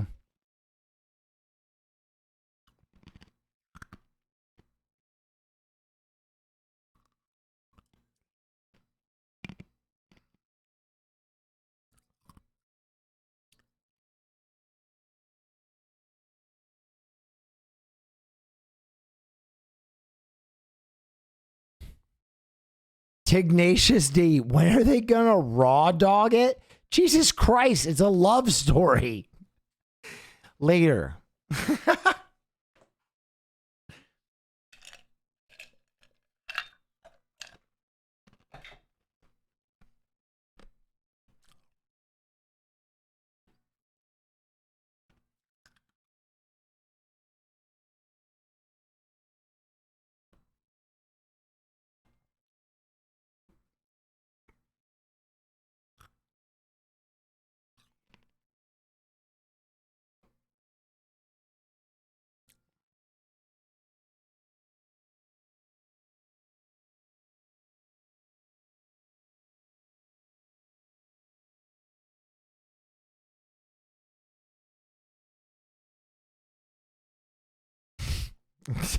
Resident sleeper. When's the butt fucking?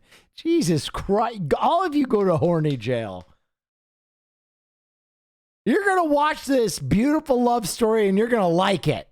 Now shut the fuck up.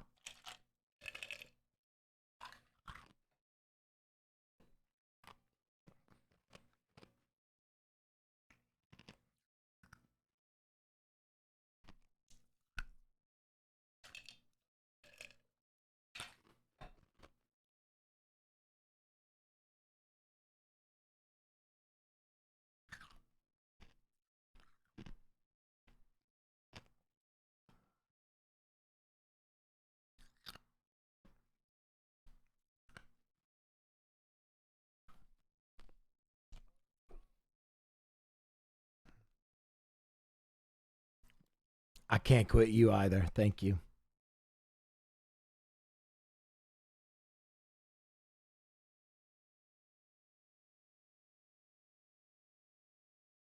Beans. Beans.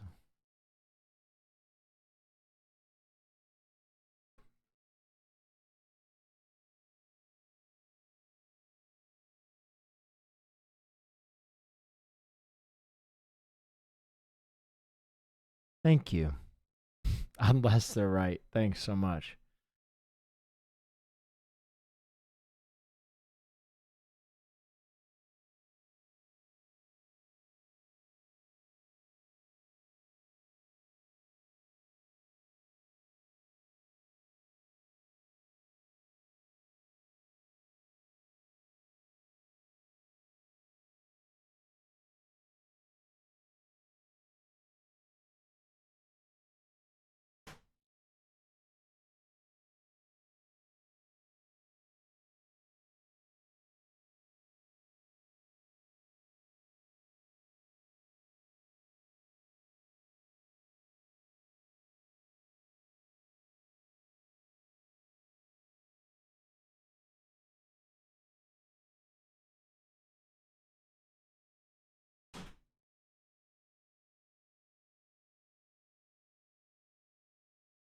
I got Prime just for you, Will. Hey, kind of worth. For movie nights are great.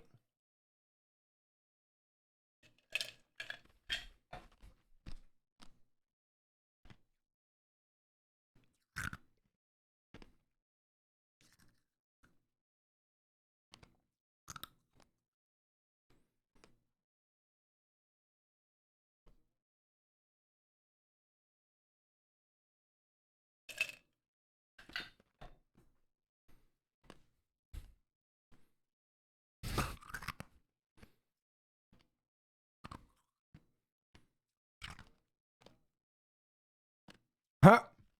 Bang.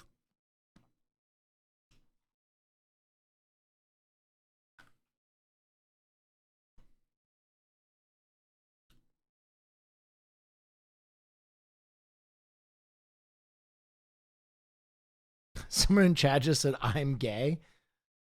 Cool. I'm Will. Nice to meet you.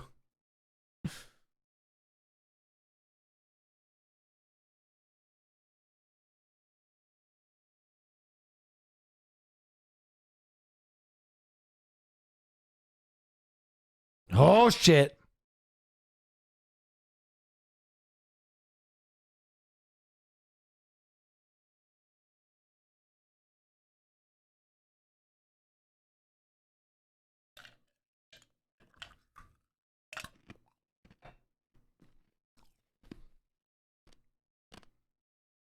Hey, Bear.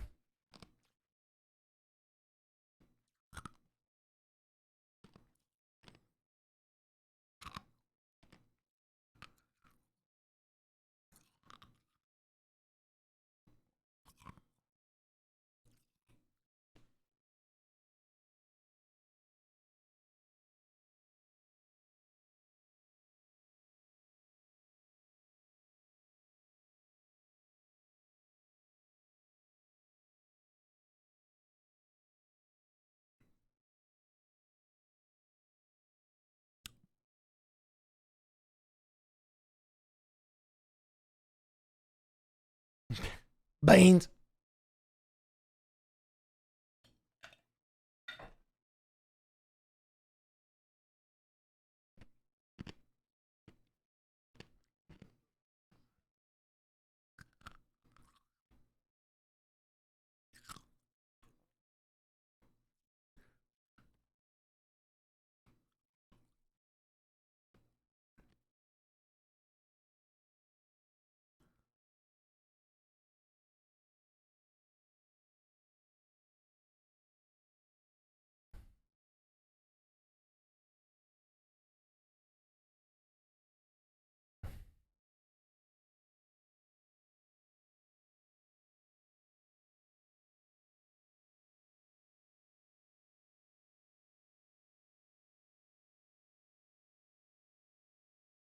Huh?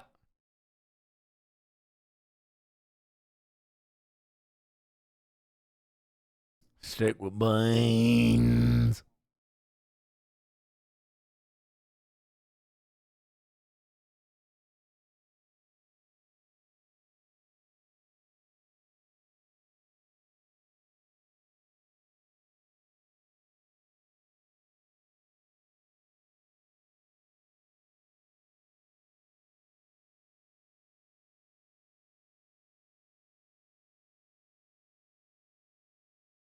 Venison.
They have such good chemistry. It is shocking. Like they sell this.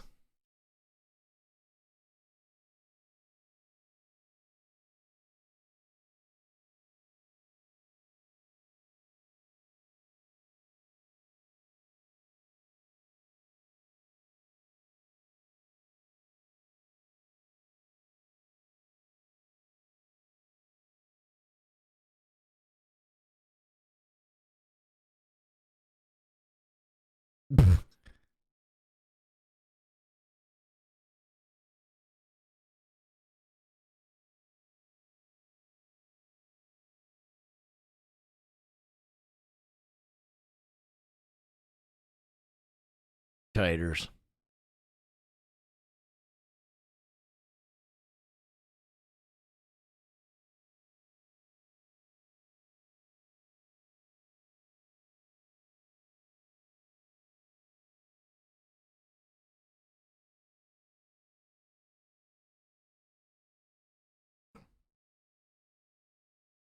Chat, you are so despicably horny.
These are men.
What you sniffing? Vicks Vapor Inhaler. It helps wake me up.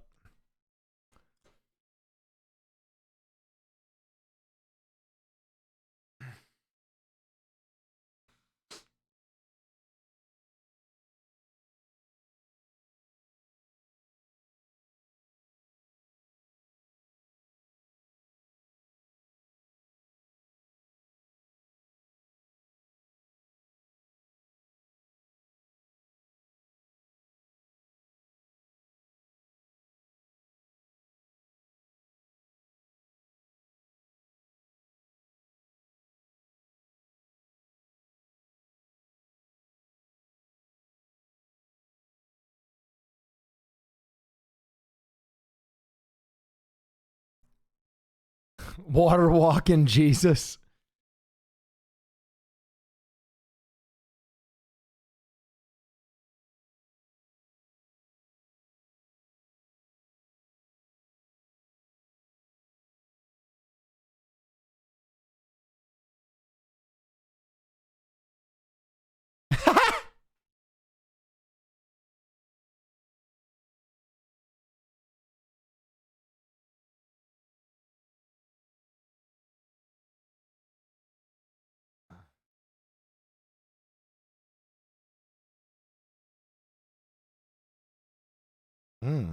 That little guitar. Oh.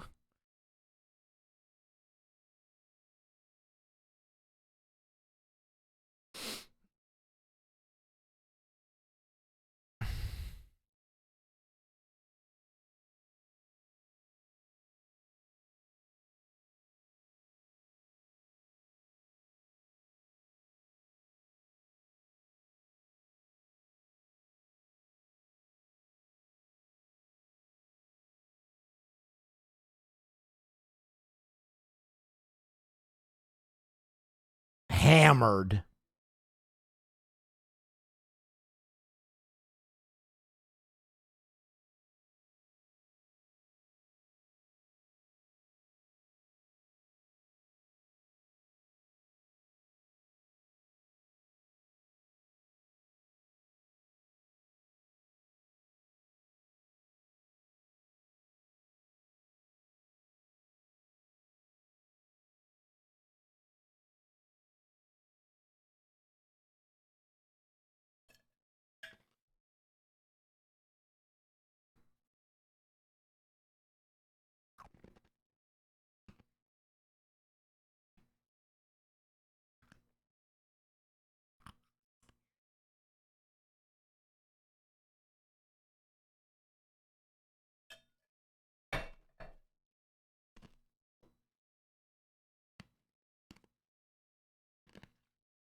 Why can't I quit you, Will?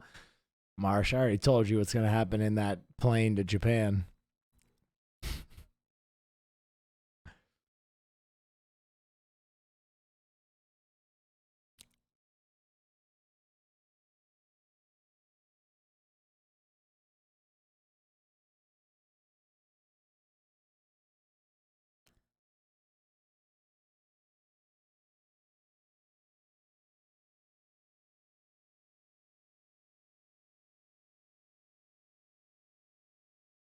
Yeah, someone said this is Austin's origin story.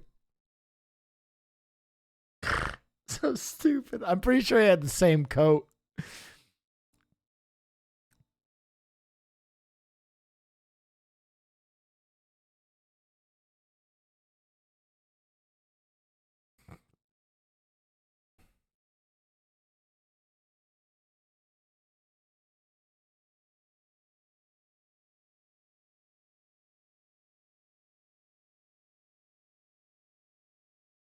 Oh, no. He was shirking his duties.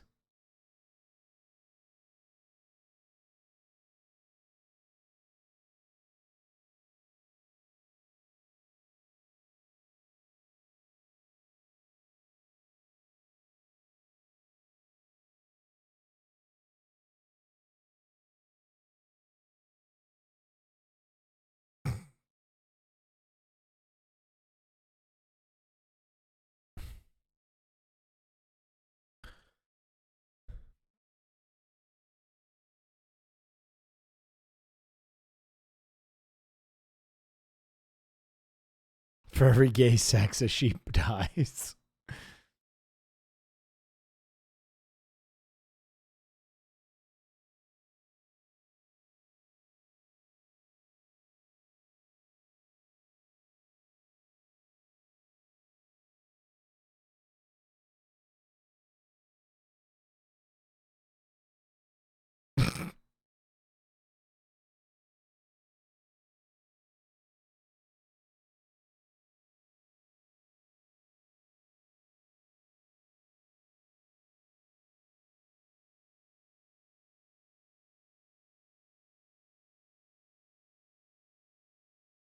Chat, there's nothing gay about blasting your best friend on a camping trip, okay? Stop. You're insinuating things.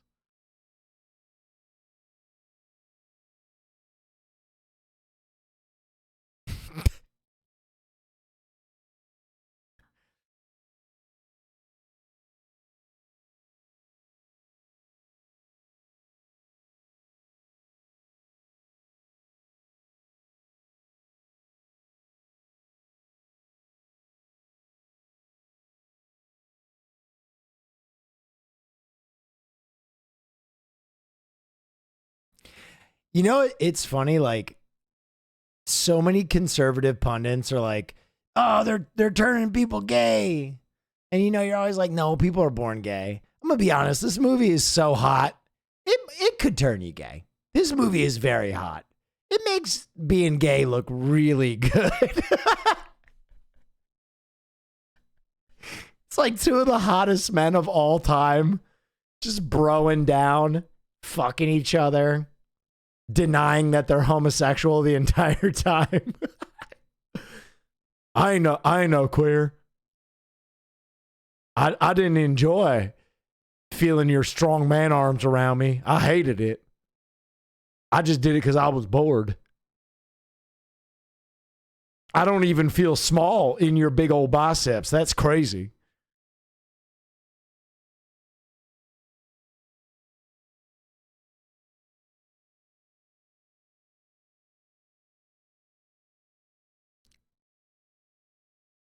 Yeah, this is what Red Dead Redemption should have been.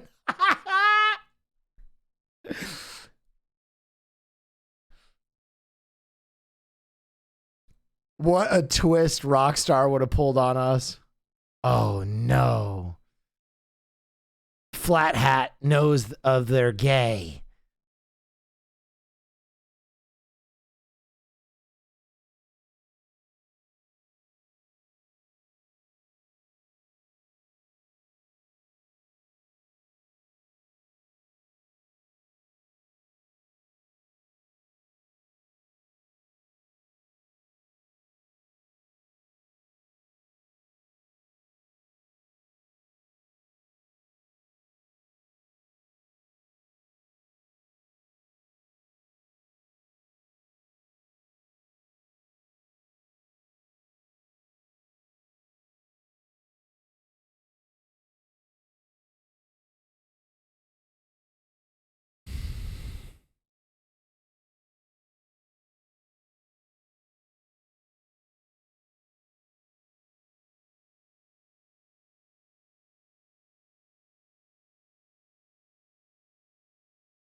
Classic shot.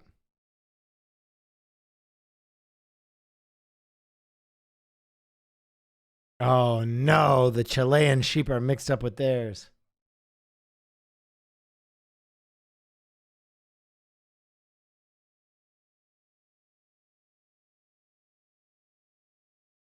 That sheep is like, what the fuck is going on?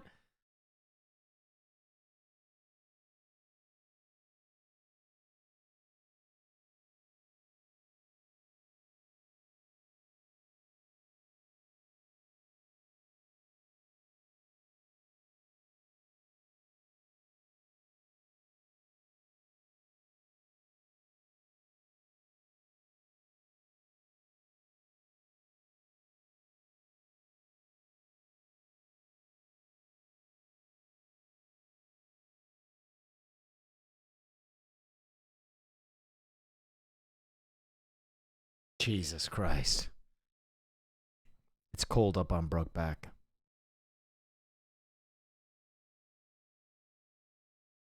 In general, this is actually a pretty good movie. Oh, this is a great movie.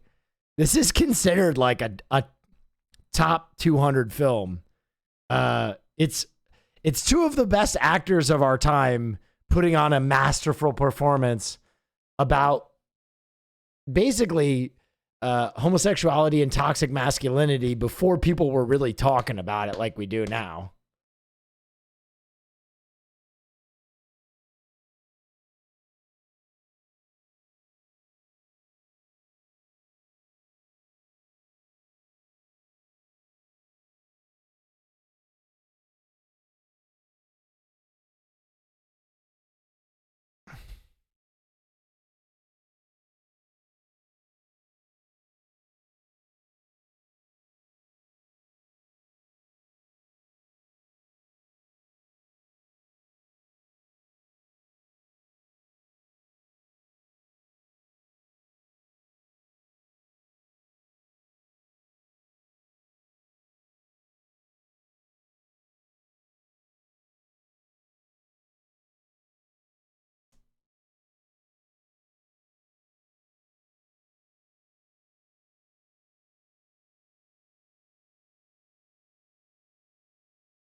I mean, there were gay cowboys historically too. There were gay everything. Name any profession in the world and there were gay of it.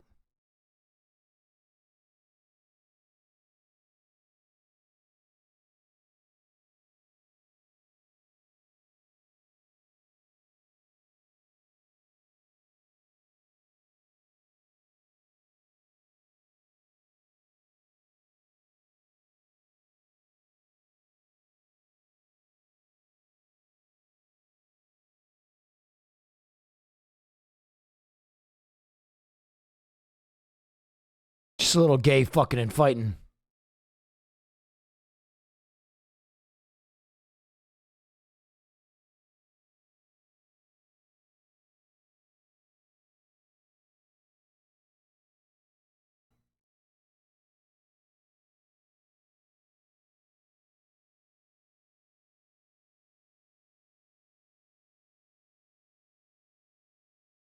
Damn!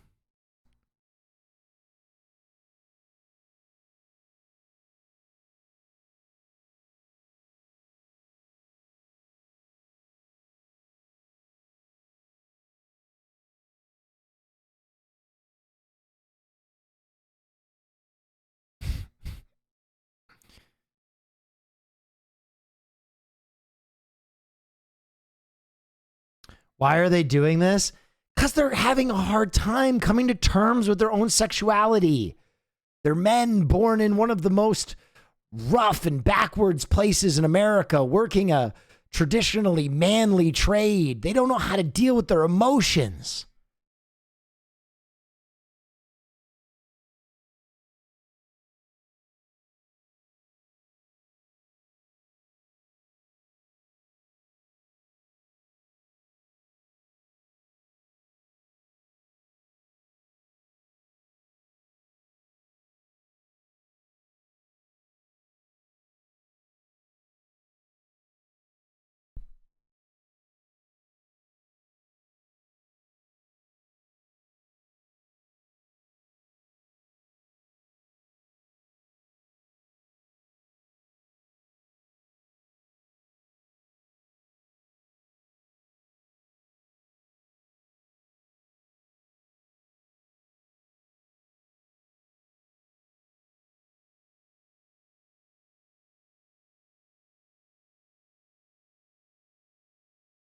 Uh-oh.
Huh?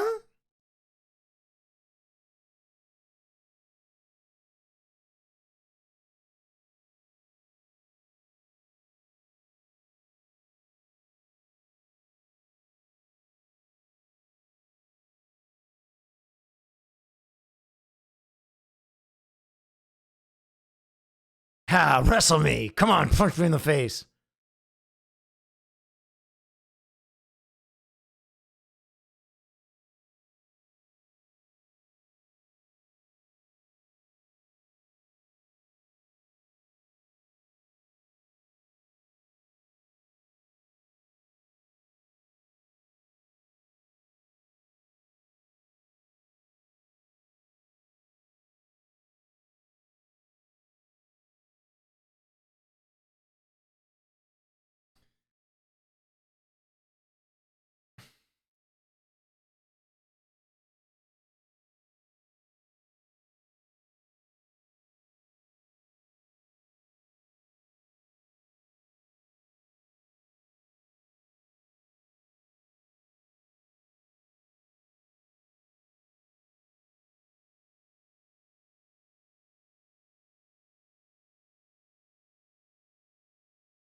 Oh boy.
Chat is saying this is not gay.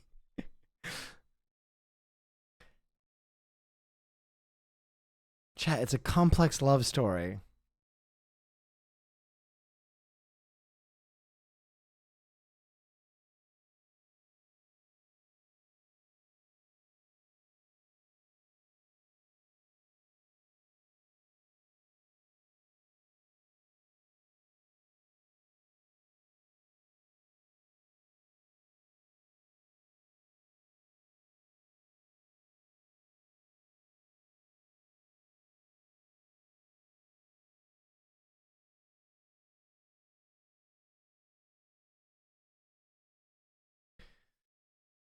Be Bible boo.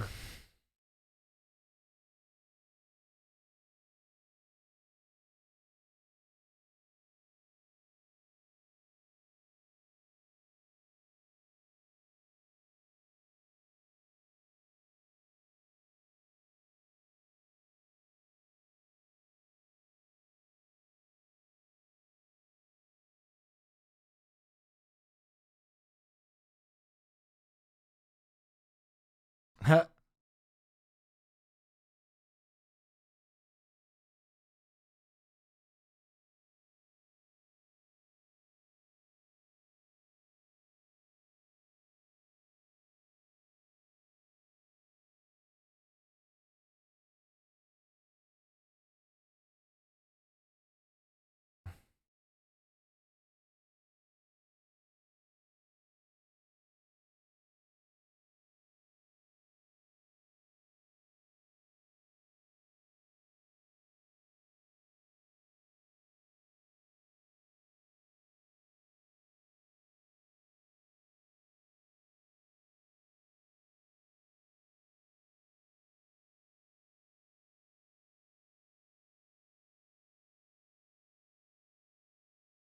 Bam, bam, bam.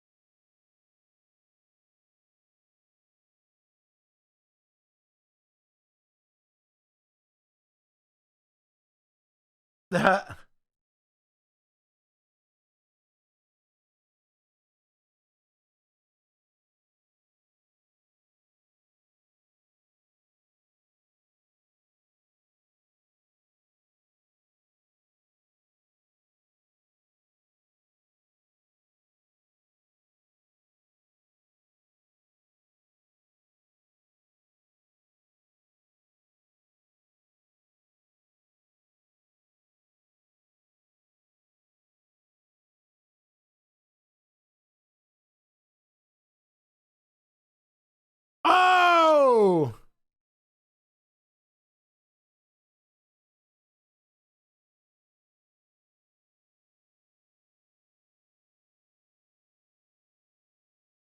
Damn, what a good shot. You don't fuck with that man.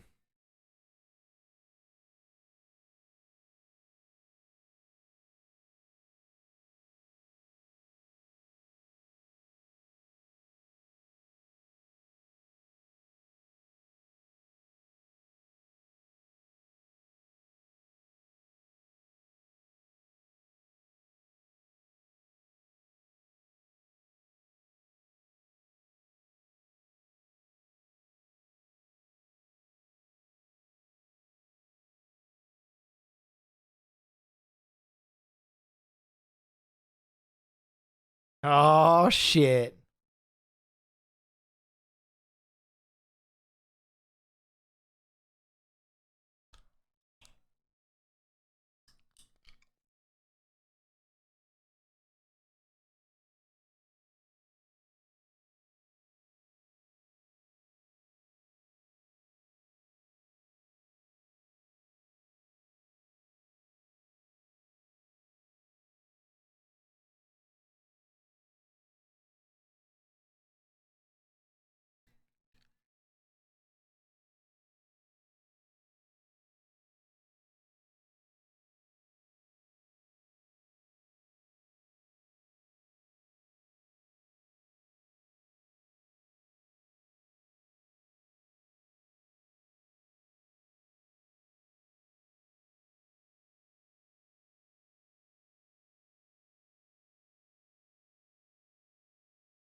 Nice.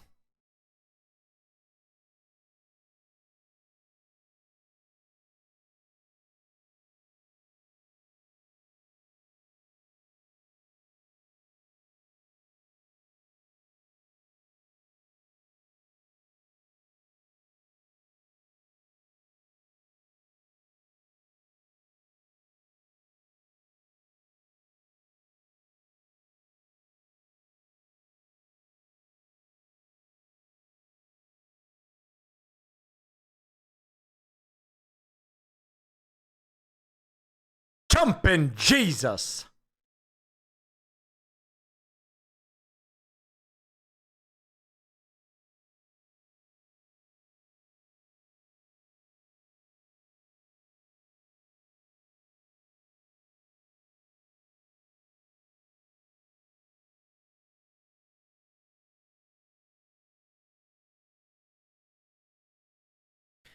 I love how all the not gay calls went silent as soon as Anne Hathaway was in a fucking Western shirt.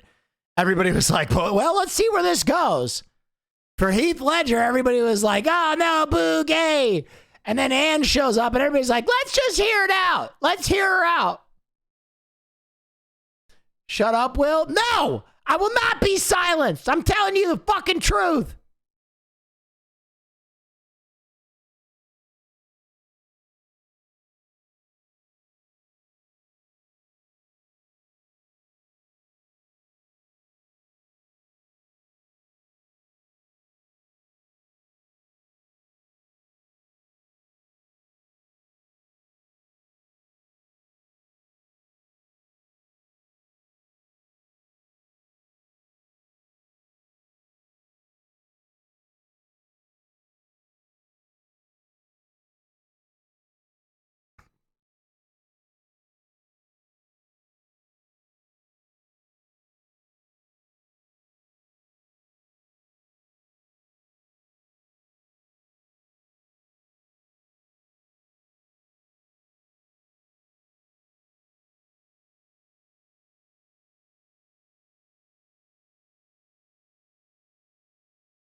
The fucking Rizzler.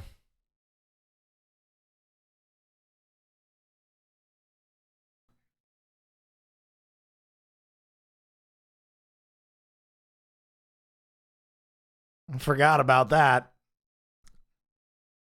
Now I remember.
Alma, you fucked up.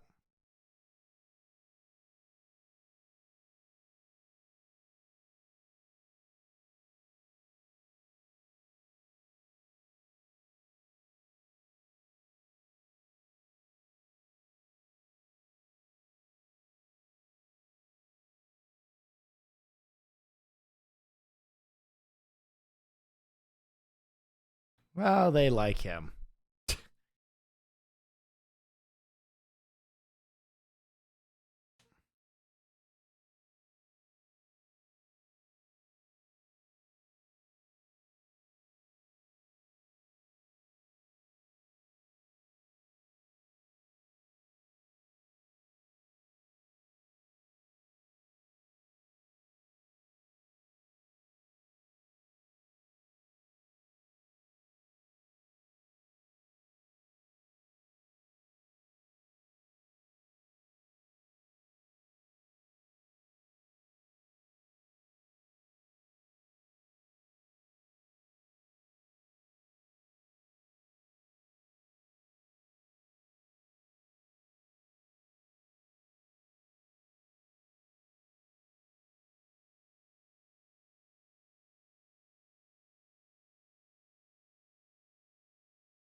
Uh-oh.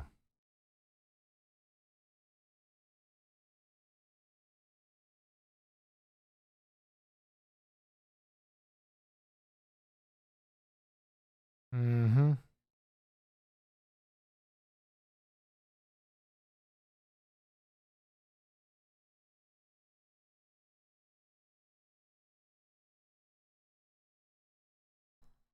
Oh, yeah, they were fishing all right.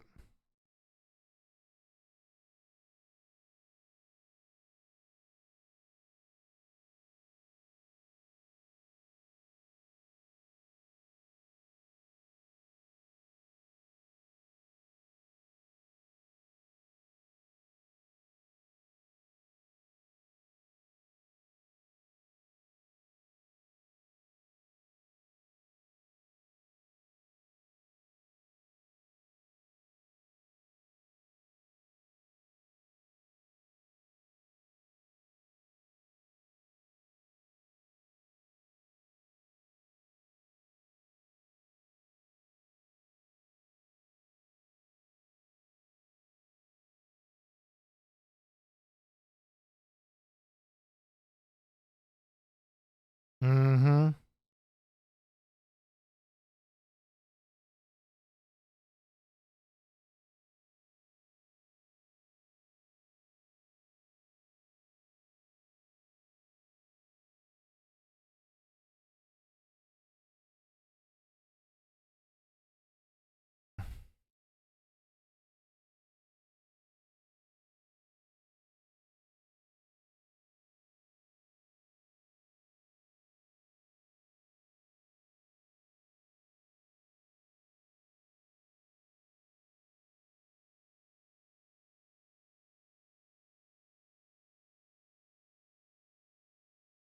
Mm-hmm.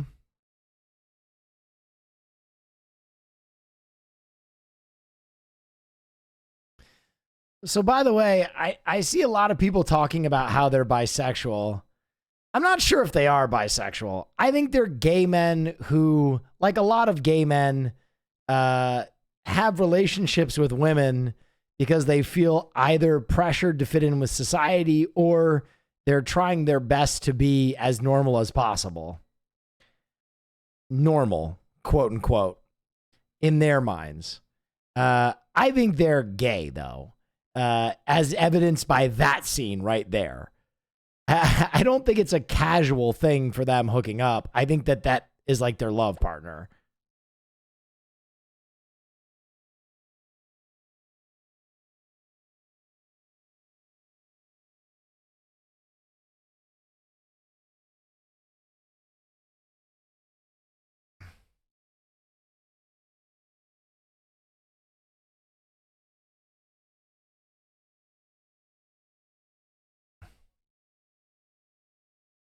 But you can be bisexual and prefer relationships? Absolutely. That's very true. I don't think that's the case here. I think these are gay men.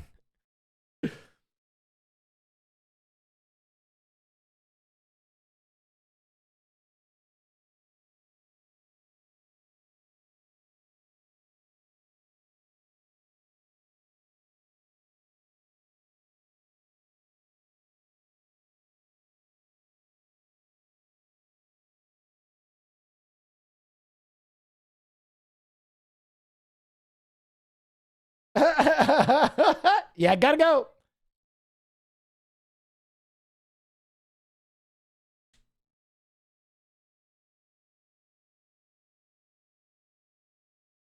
That's what I tell Caroline when Hassan and I go out for drinks.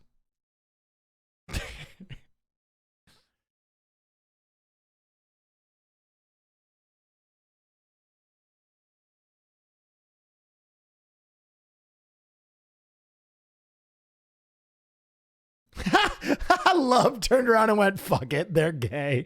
When he's like, wait a minute, they are gay.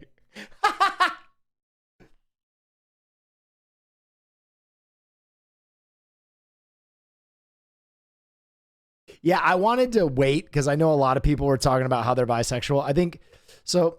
We'll do a little film class moment here. I was going to wait till the end.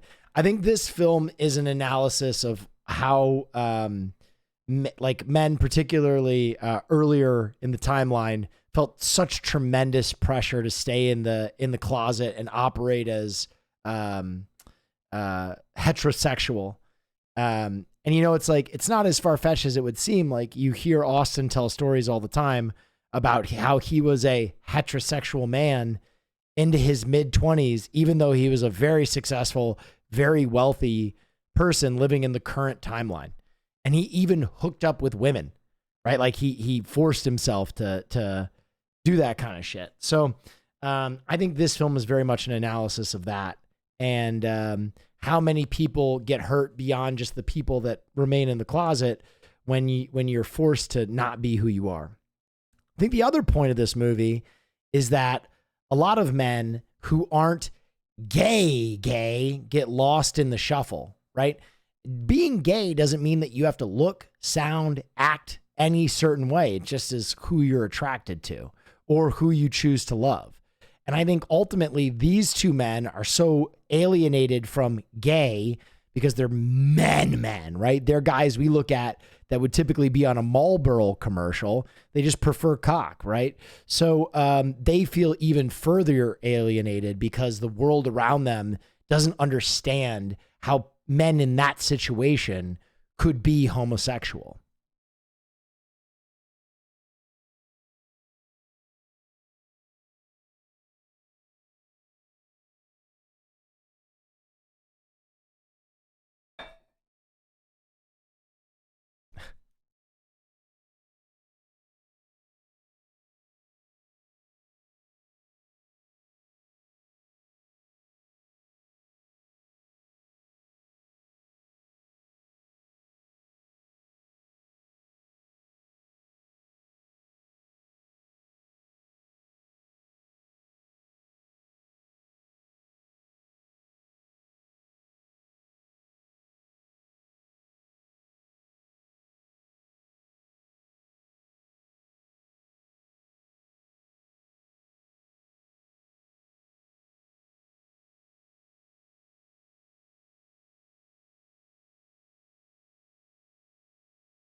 Oh yeah, full frontal cock.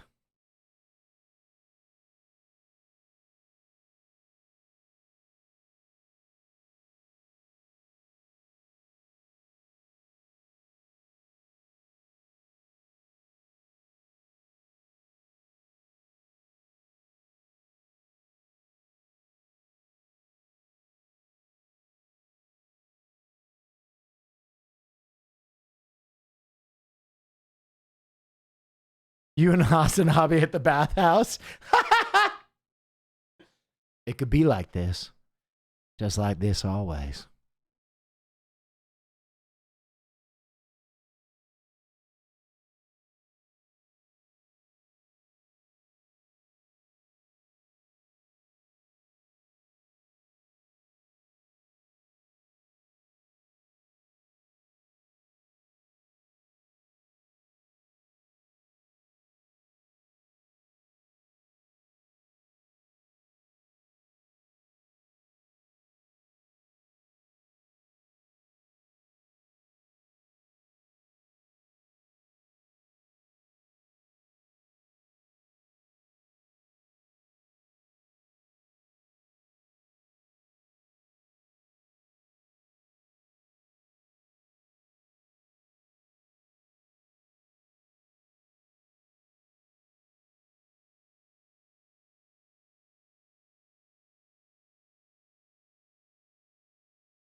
Yeah, I mean, for a lot of you young people, we were not very kind to homosexuals in this country for a long, long fucking time, man.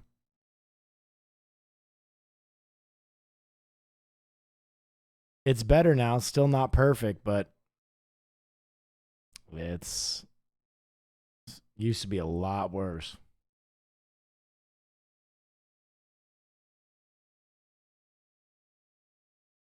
This theme is so fucking good. This part is so fucking good.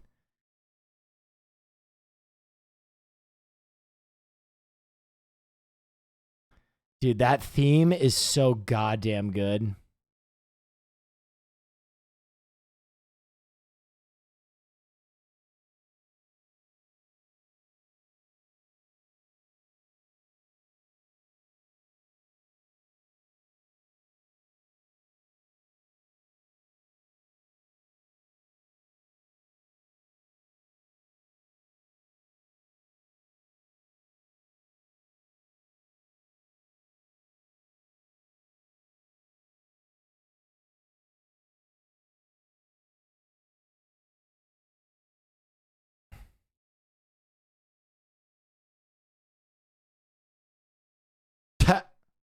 You girls need a push or something?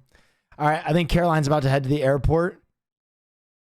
I'm going to go say goodbye to her, make sure she's packing up, and I'll be right back.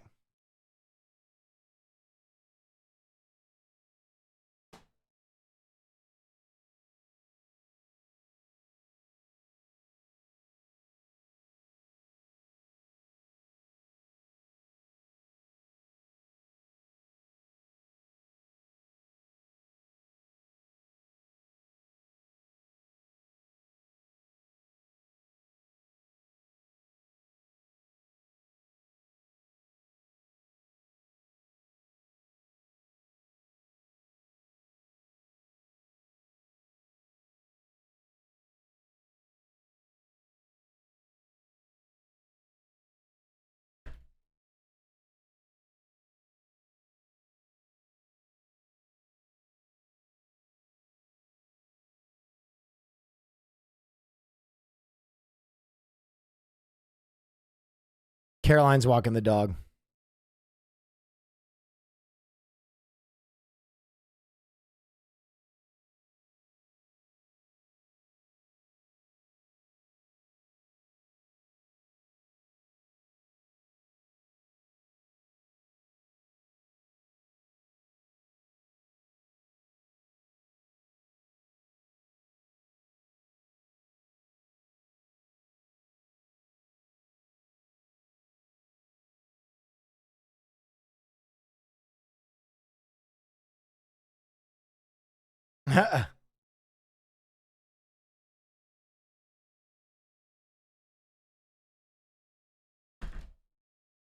Bow, bow.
Damn, he drove so far.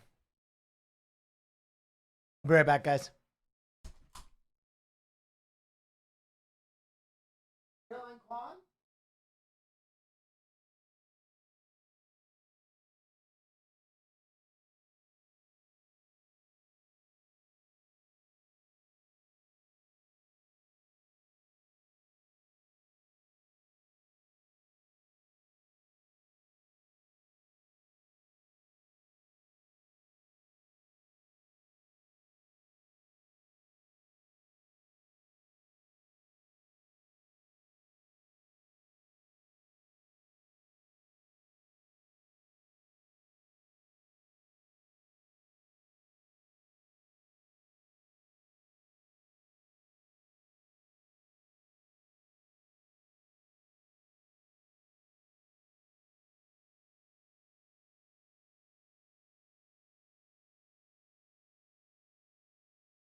That's fucked up.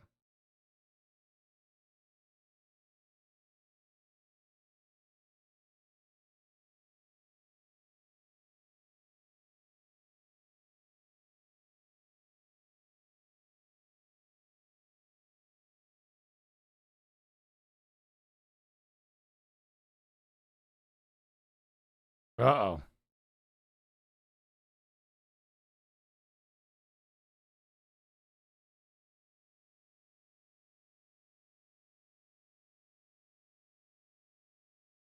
Yep.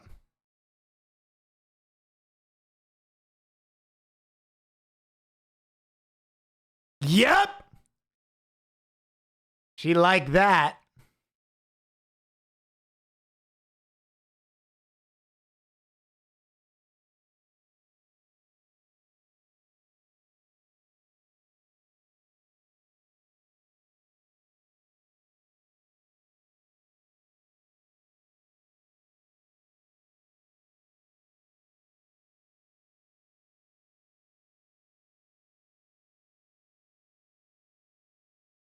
And just like that, he's the man of the house.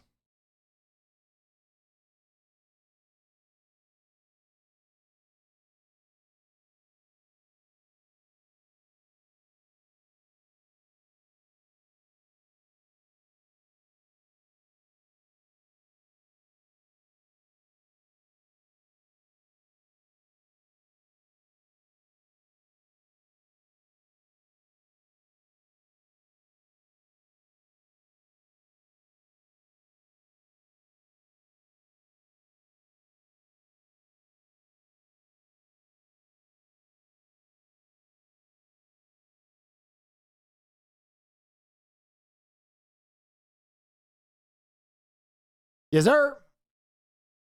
Yes, you will.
Bye, Dad.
Pam!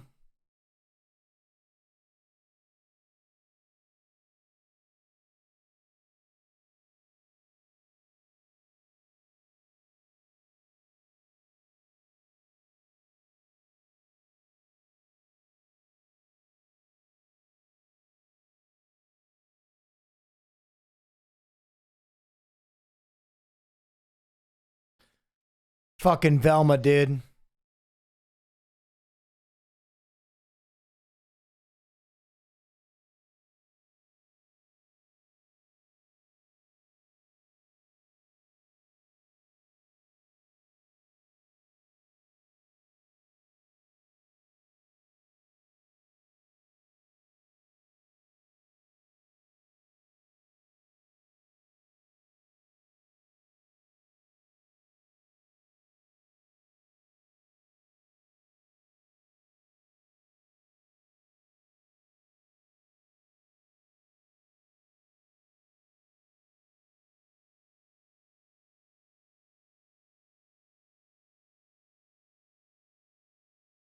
One of the greatest songs of all time.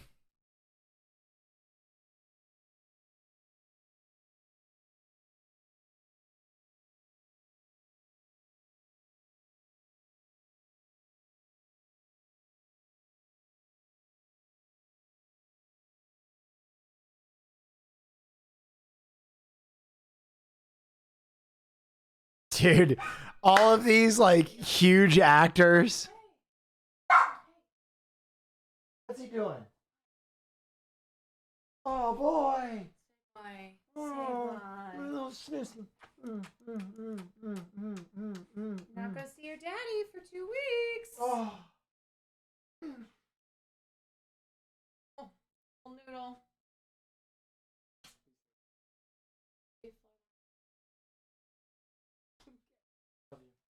Boy. All right. Be good. Be safe.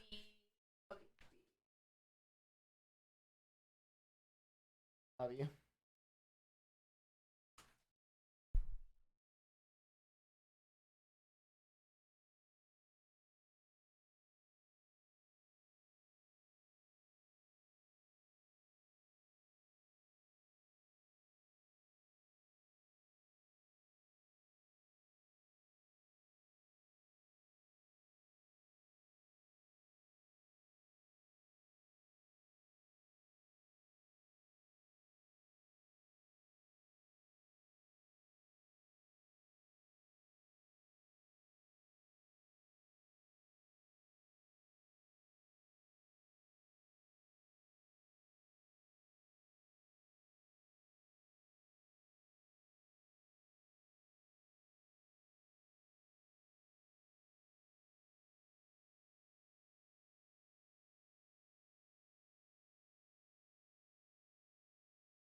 Gage.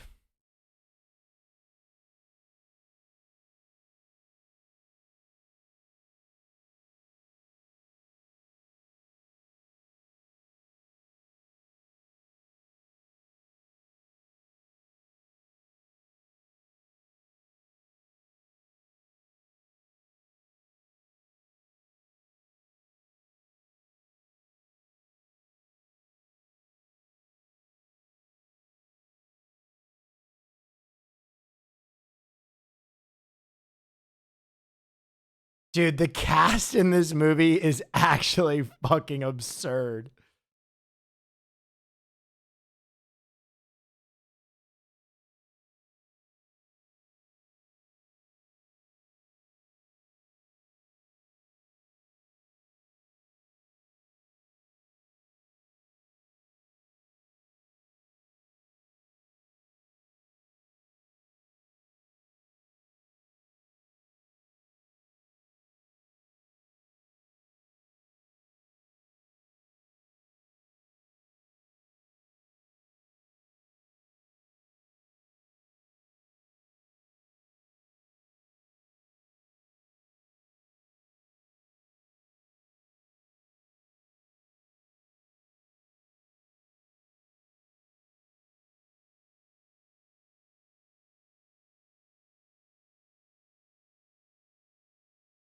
Seem to come and go.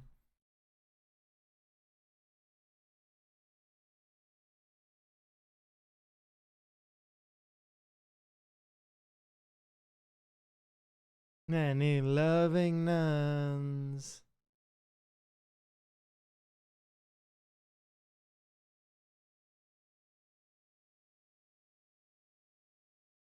Whiz run. Wee, wee.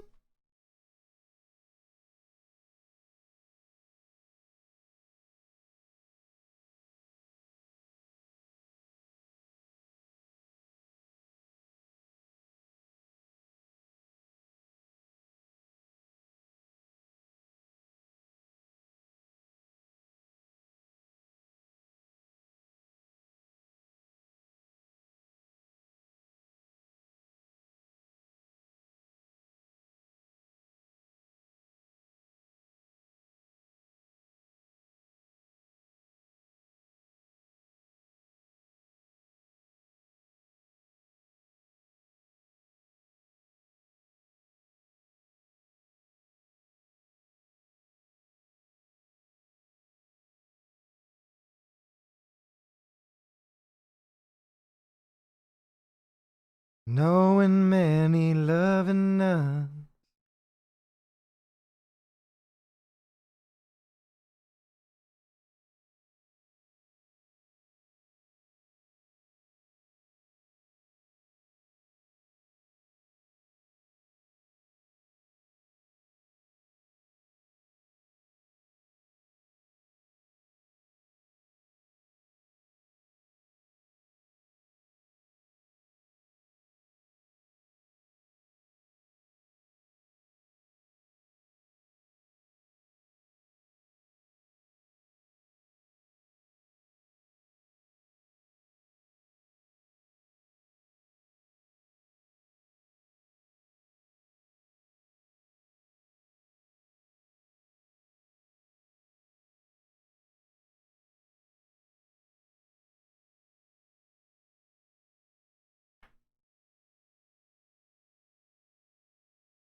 This movie's so good.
Oh, God.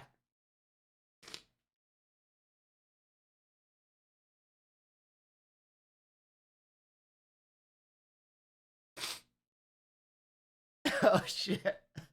I'm falling apart.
Men will spend their entire life ranching just to avoid going to therapy.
God.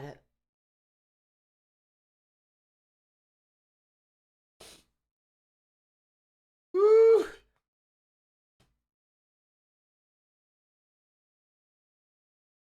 Oh, God. Oh, Jesus Christ. That score, too. Oh, fuck.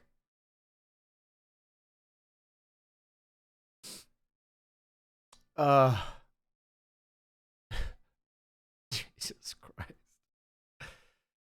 Oh, man. That movie is so gutting. Every time I watch it, that third act, I just fucking fall apart. Uh,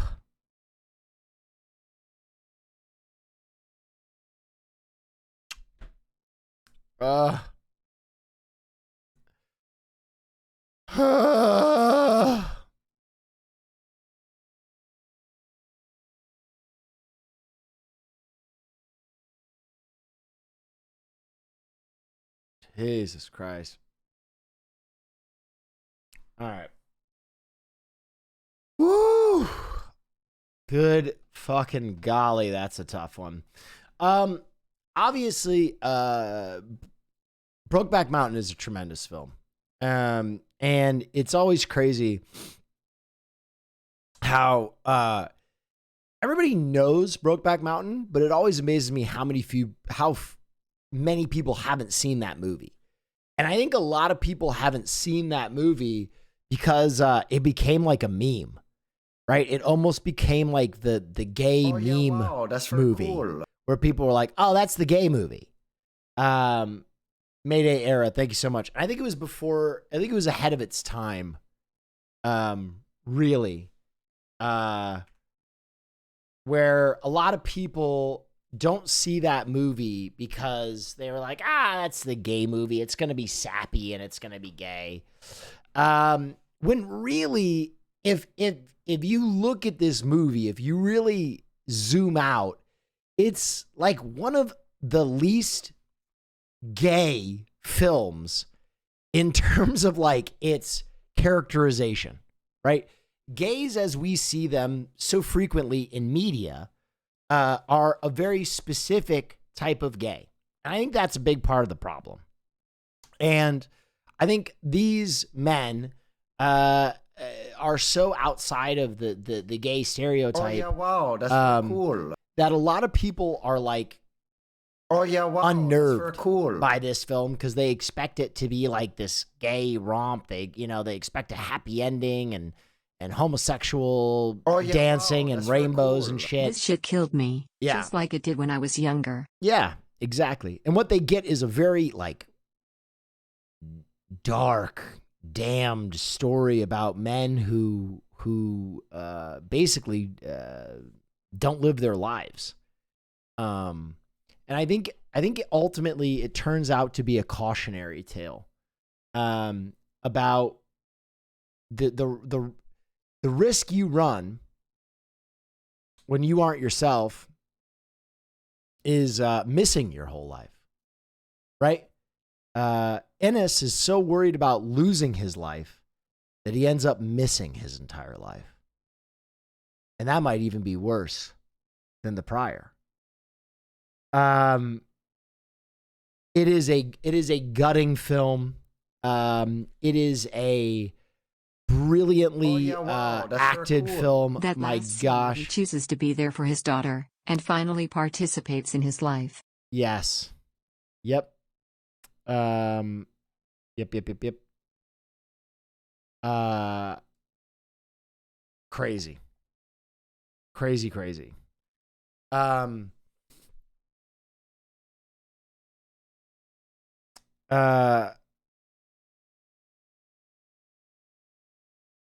One thing that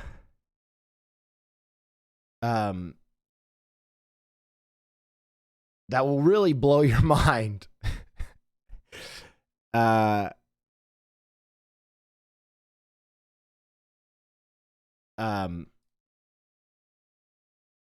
is that the same guy who directed that film directed Crouching Tiger, Hidden Dragon. that always is such a mind fuck. Yeah, that's Ang Lee directed both of those films. And Life of Pi. So yeah, you want to talk about range. But yeah, everybody is like, what the fuck? Yeah, that one is that one will really fry your cabeza. What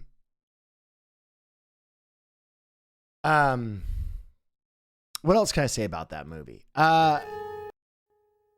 The score, which I'm pulling up right now, is incredible. The score to that movie is just ridiculous. Gosh, what else do I want to say about that movie? There's so much I want to say. Oh, one question that everybody asks about that movie. It is a huge question in that movie is the death of Jack Twist. And I think ultimately you the viewer are kind of left to discern for yourself what happens to Jack. Because there is this flash of him being assaulted by a group of men. And a lot of people kind of assume that is what happened to him. I don't know what Ang Lee says about that. But I think you are left to kind of think that is what happened. However, you are at the weakness of the main character, Ennis. And Ennis, it's very well documented that Ennis is terrified of being killed for his homosexuality because of the traumatic experience he had when he was a child. And maybe that is the first thing that flashed into his head when he heard that a blowout hit Jack Twist in the face, and he's inferring that. I think you can kind of guess either way, but ultimately, I think that the point is that yes, that violence did exist for gay men, and still does, and B, whether it happened or not, Ennis and many gay men and gay women will live in a prison of fear for their entire lives because of events just like that. And it's tragic. It's tragic either way, right? It's tragic if Jack Twist actually was murdered, and it's tragic if Ennis lived his whole life in fear of this thing that never happened to Jack, and ultimately he only thought happened to Jack or would happen to him had they ever been gay. Which is awful. This story, when you look at it, is less of a pure romance and more of a pure tragedy. It reminds me almost of like Shakespearean tragedy in that they are just two star-crossed lovers who can never come together. They just miss their opportunity to be together. They miss their opportunity to be in love. They miss their lives. They miss what could have made them happy. But one of the main points in this film, and one of the things that throws people off, it threw this audience off for sure, is a lot of people go, well, were they bisexual? Were they bisexual people? Maybe. Bisexual people certainly do exist. And by all means, they could have been bisexual, but I don't think that they are. I think ultimately what it's trying to express in this film is that gay people, as much as they want love, as much as they want to be themselves, they want to be normal. They want to have lives. They want to have children and a house. Oh shit, I'm sorry. Woo. I'm sorry, that snuck up on me.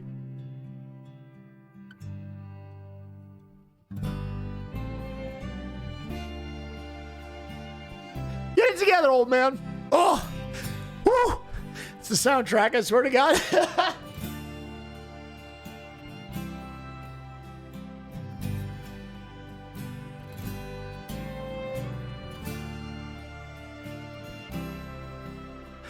Whew, come on. Whew. They want the things that we all want.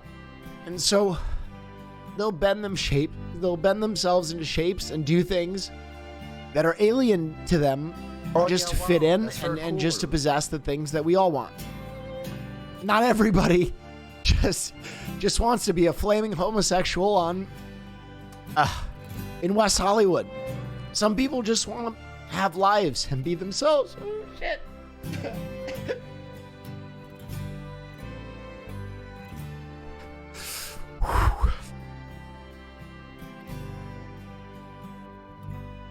And those people get overlooked a lot. Whoa. Whoa. Oh. All right. I swear to God, I'm good. That was a tough part. Anyway. That's why we have things like Pride Month. And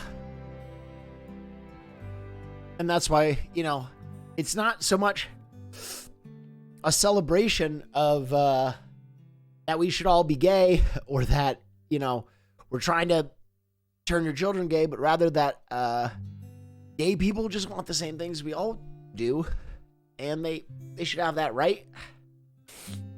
And they should just be celebrated as much as the rest of us. That's very cool. Oh, yeah, wow. That's very cool. It's a great movie. Love you, Billy. Making me tear up. I'm a big movie crier. I don't do it often, but I admit to it freely. And I think that's one of my favorite things that movies can make me feel. You have no idea how much this means to me. Neff Hasselneffel, my heart bisexual pride. Thank you. Appreciate you. I think it's one of my favorite things that movies can do is make you experience catharsis, make you feel sad. I think that's just as important as the movies that make you feel good or the movies that make you reflect or learn something, because ultimately sadness inspires empathy. I'm sure that there is some 18-year-old cishet white guy in our audience of 3,000 tonight who just watched Brokeback Mountain for the first time tonight with us and went, holy shit, I relate to this. Why am I relating to this? Why am I feeling this? Why do I get this? What's going on? This is so alien to me. And that's so important. That's the best thing that movies can do. It's the best thing that movies can do. They can transport you. They can inspire radical empathy.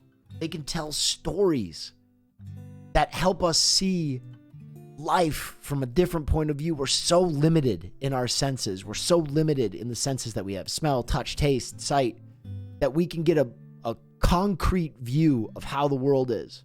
And that will never be true. Never be true. There is no concrete view of how the world is. It is interpreted differently for every single person that lives this it. Movie. It was great. Thanks so much, Will. Love ya. You're welcome. Anyway, that was a tough one for me, guys. Whew. I hope you enjoyed this movie night. I hope you had a good time. I hope you learned something. I'll try and do a movie night from Japan. Whew. Golly, I totally cracked on that one. Thank you, Anonymous. Thank you, Pigwig. Appreciate you guys. Thank you so much.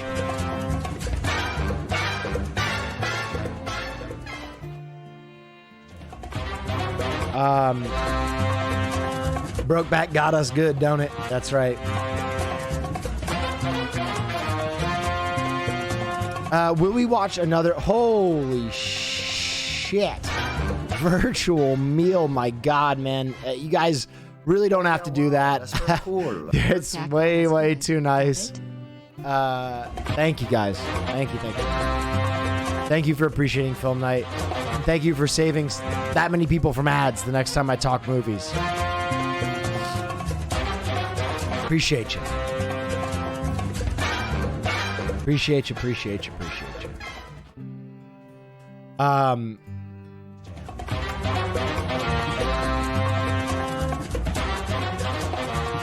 All right. Thanks, guys. That is way too much. Thank you, everybody. Thank you. Guys, this is way too much. Oh, yeah, wow. I'm that's just, very cool. thank you. I appreciate you guys enjoyed it so much. Oh, yeah, wow. That's very cool. Thank you. F0Val1 gifted a tier 1 sub to Bundoa. They have given 6 gift subs in the channel. Oh, yeah, wow. That's very cool. You changed lives. Thank you. Thank you. Thank you, guys.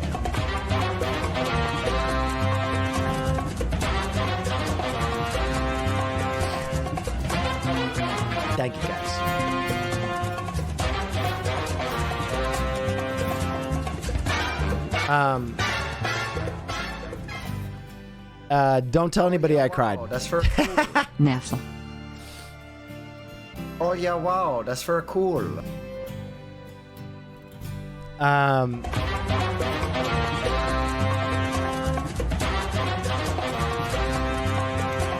Thank you so much. Guys, this is way too much. This is way too much. LSF is down. Thank God. Thank God. Oh, yeah, wow. Jesus that's Christ. very cool. I wish I knew how to quit you, Will. Thank you, guys. Umbreon, Mayday Era, Jordan, thank you.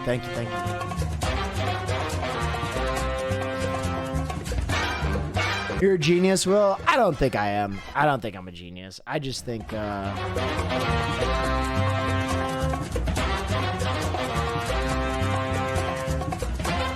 just honest. PRE5L, thank you. L Hawkeye, thank you. All right, guys, this is way too much. Oh, This yeah, wow. is actually way Best movie night, way too man. much. Thank you. Guys, thank you so much. Nesua hit 100. He didn't. He's level 99. But speaking of which, I got to go help those guys because they helped me. And so I'm going to send you over to Jay Dilla. And I'm going to help them grind. Because I want to see them get over the finish line. So, thanks to everybody who's supporting Film Night. I turn off alerts and all that shit during the film because I want everybody to enjoy. I don't want you to ever feel like you have to subscribe to me for Film Night. It's something I want to do for everybody, and it's just, my little way of giving back. So I'm always really happy when people enjoyed it. Anywho, I'm sending you over to Jay Dilla, my good friend. I'm going to help them grind for a while. I'll be on early tomorrow. Caroline is gone, and it'll be my last full stream before Japan. So I'm going to be on probably at like 2 o'clock, and I'll stream straight through. I'll do like a 12-hour stream tomorrow if I can. So we'll do a long one tomorrow, and then the next time you'll see me, I'll probably be in Japan. So thanks for everything you do, guys. Have a wonderful evening. Stay dangerous, and good night.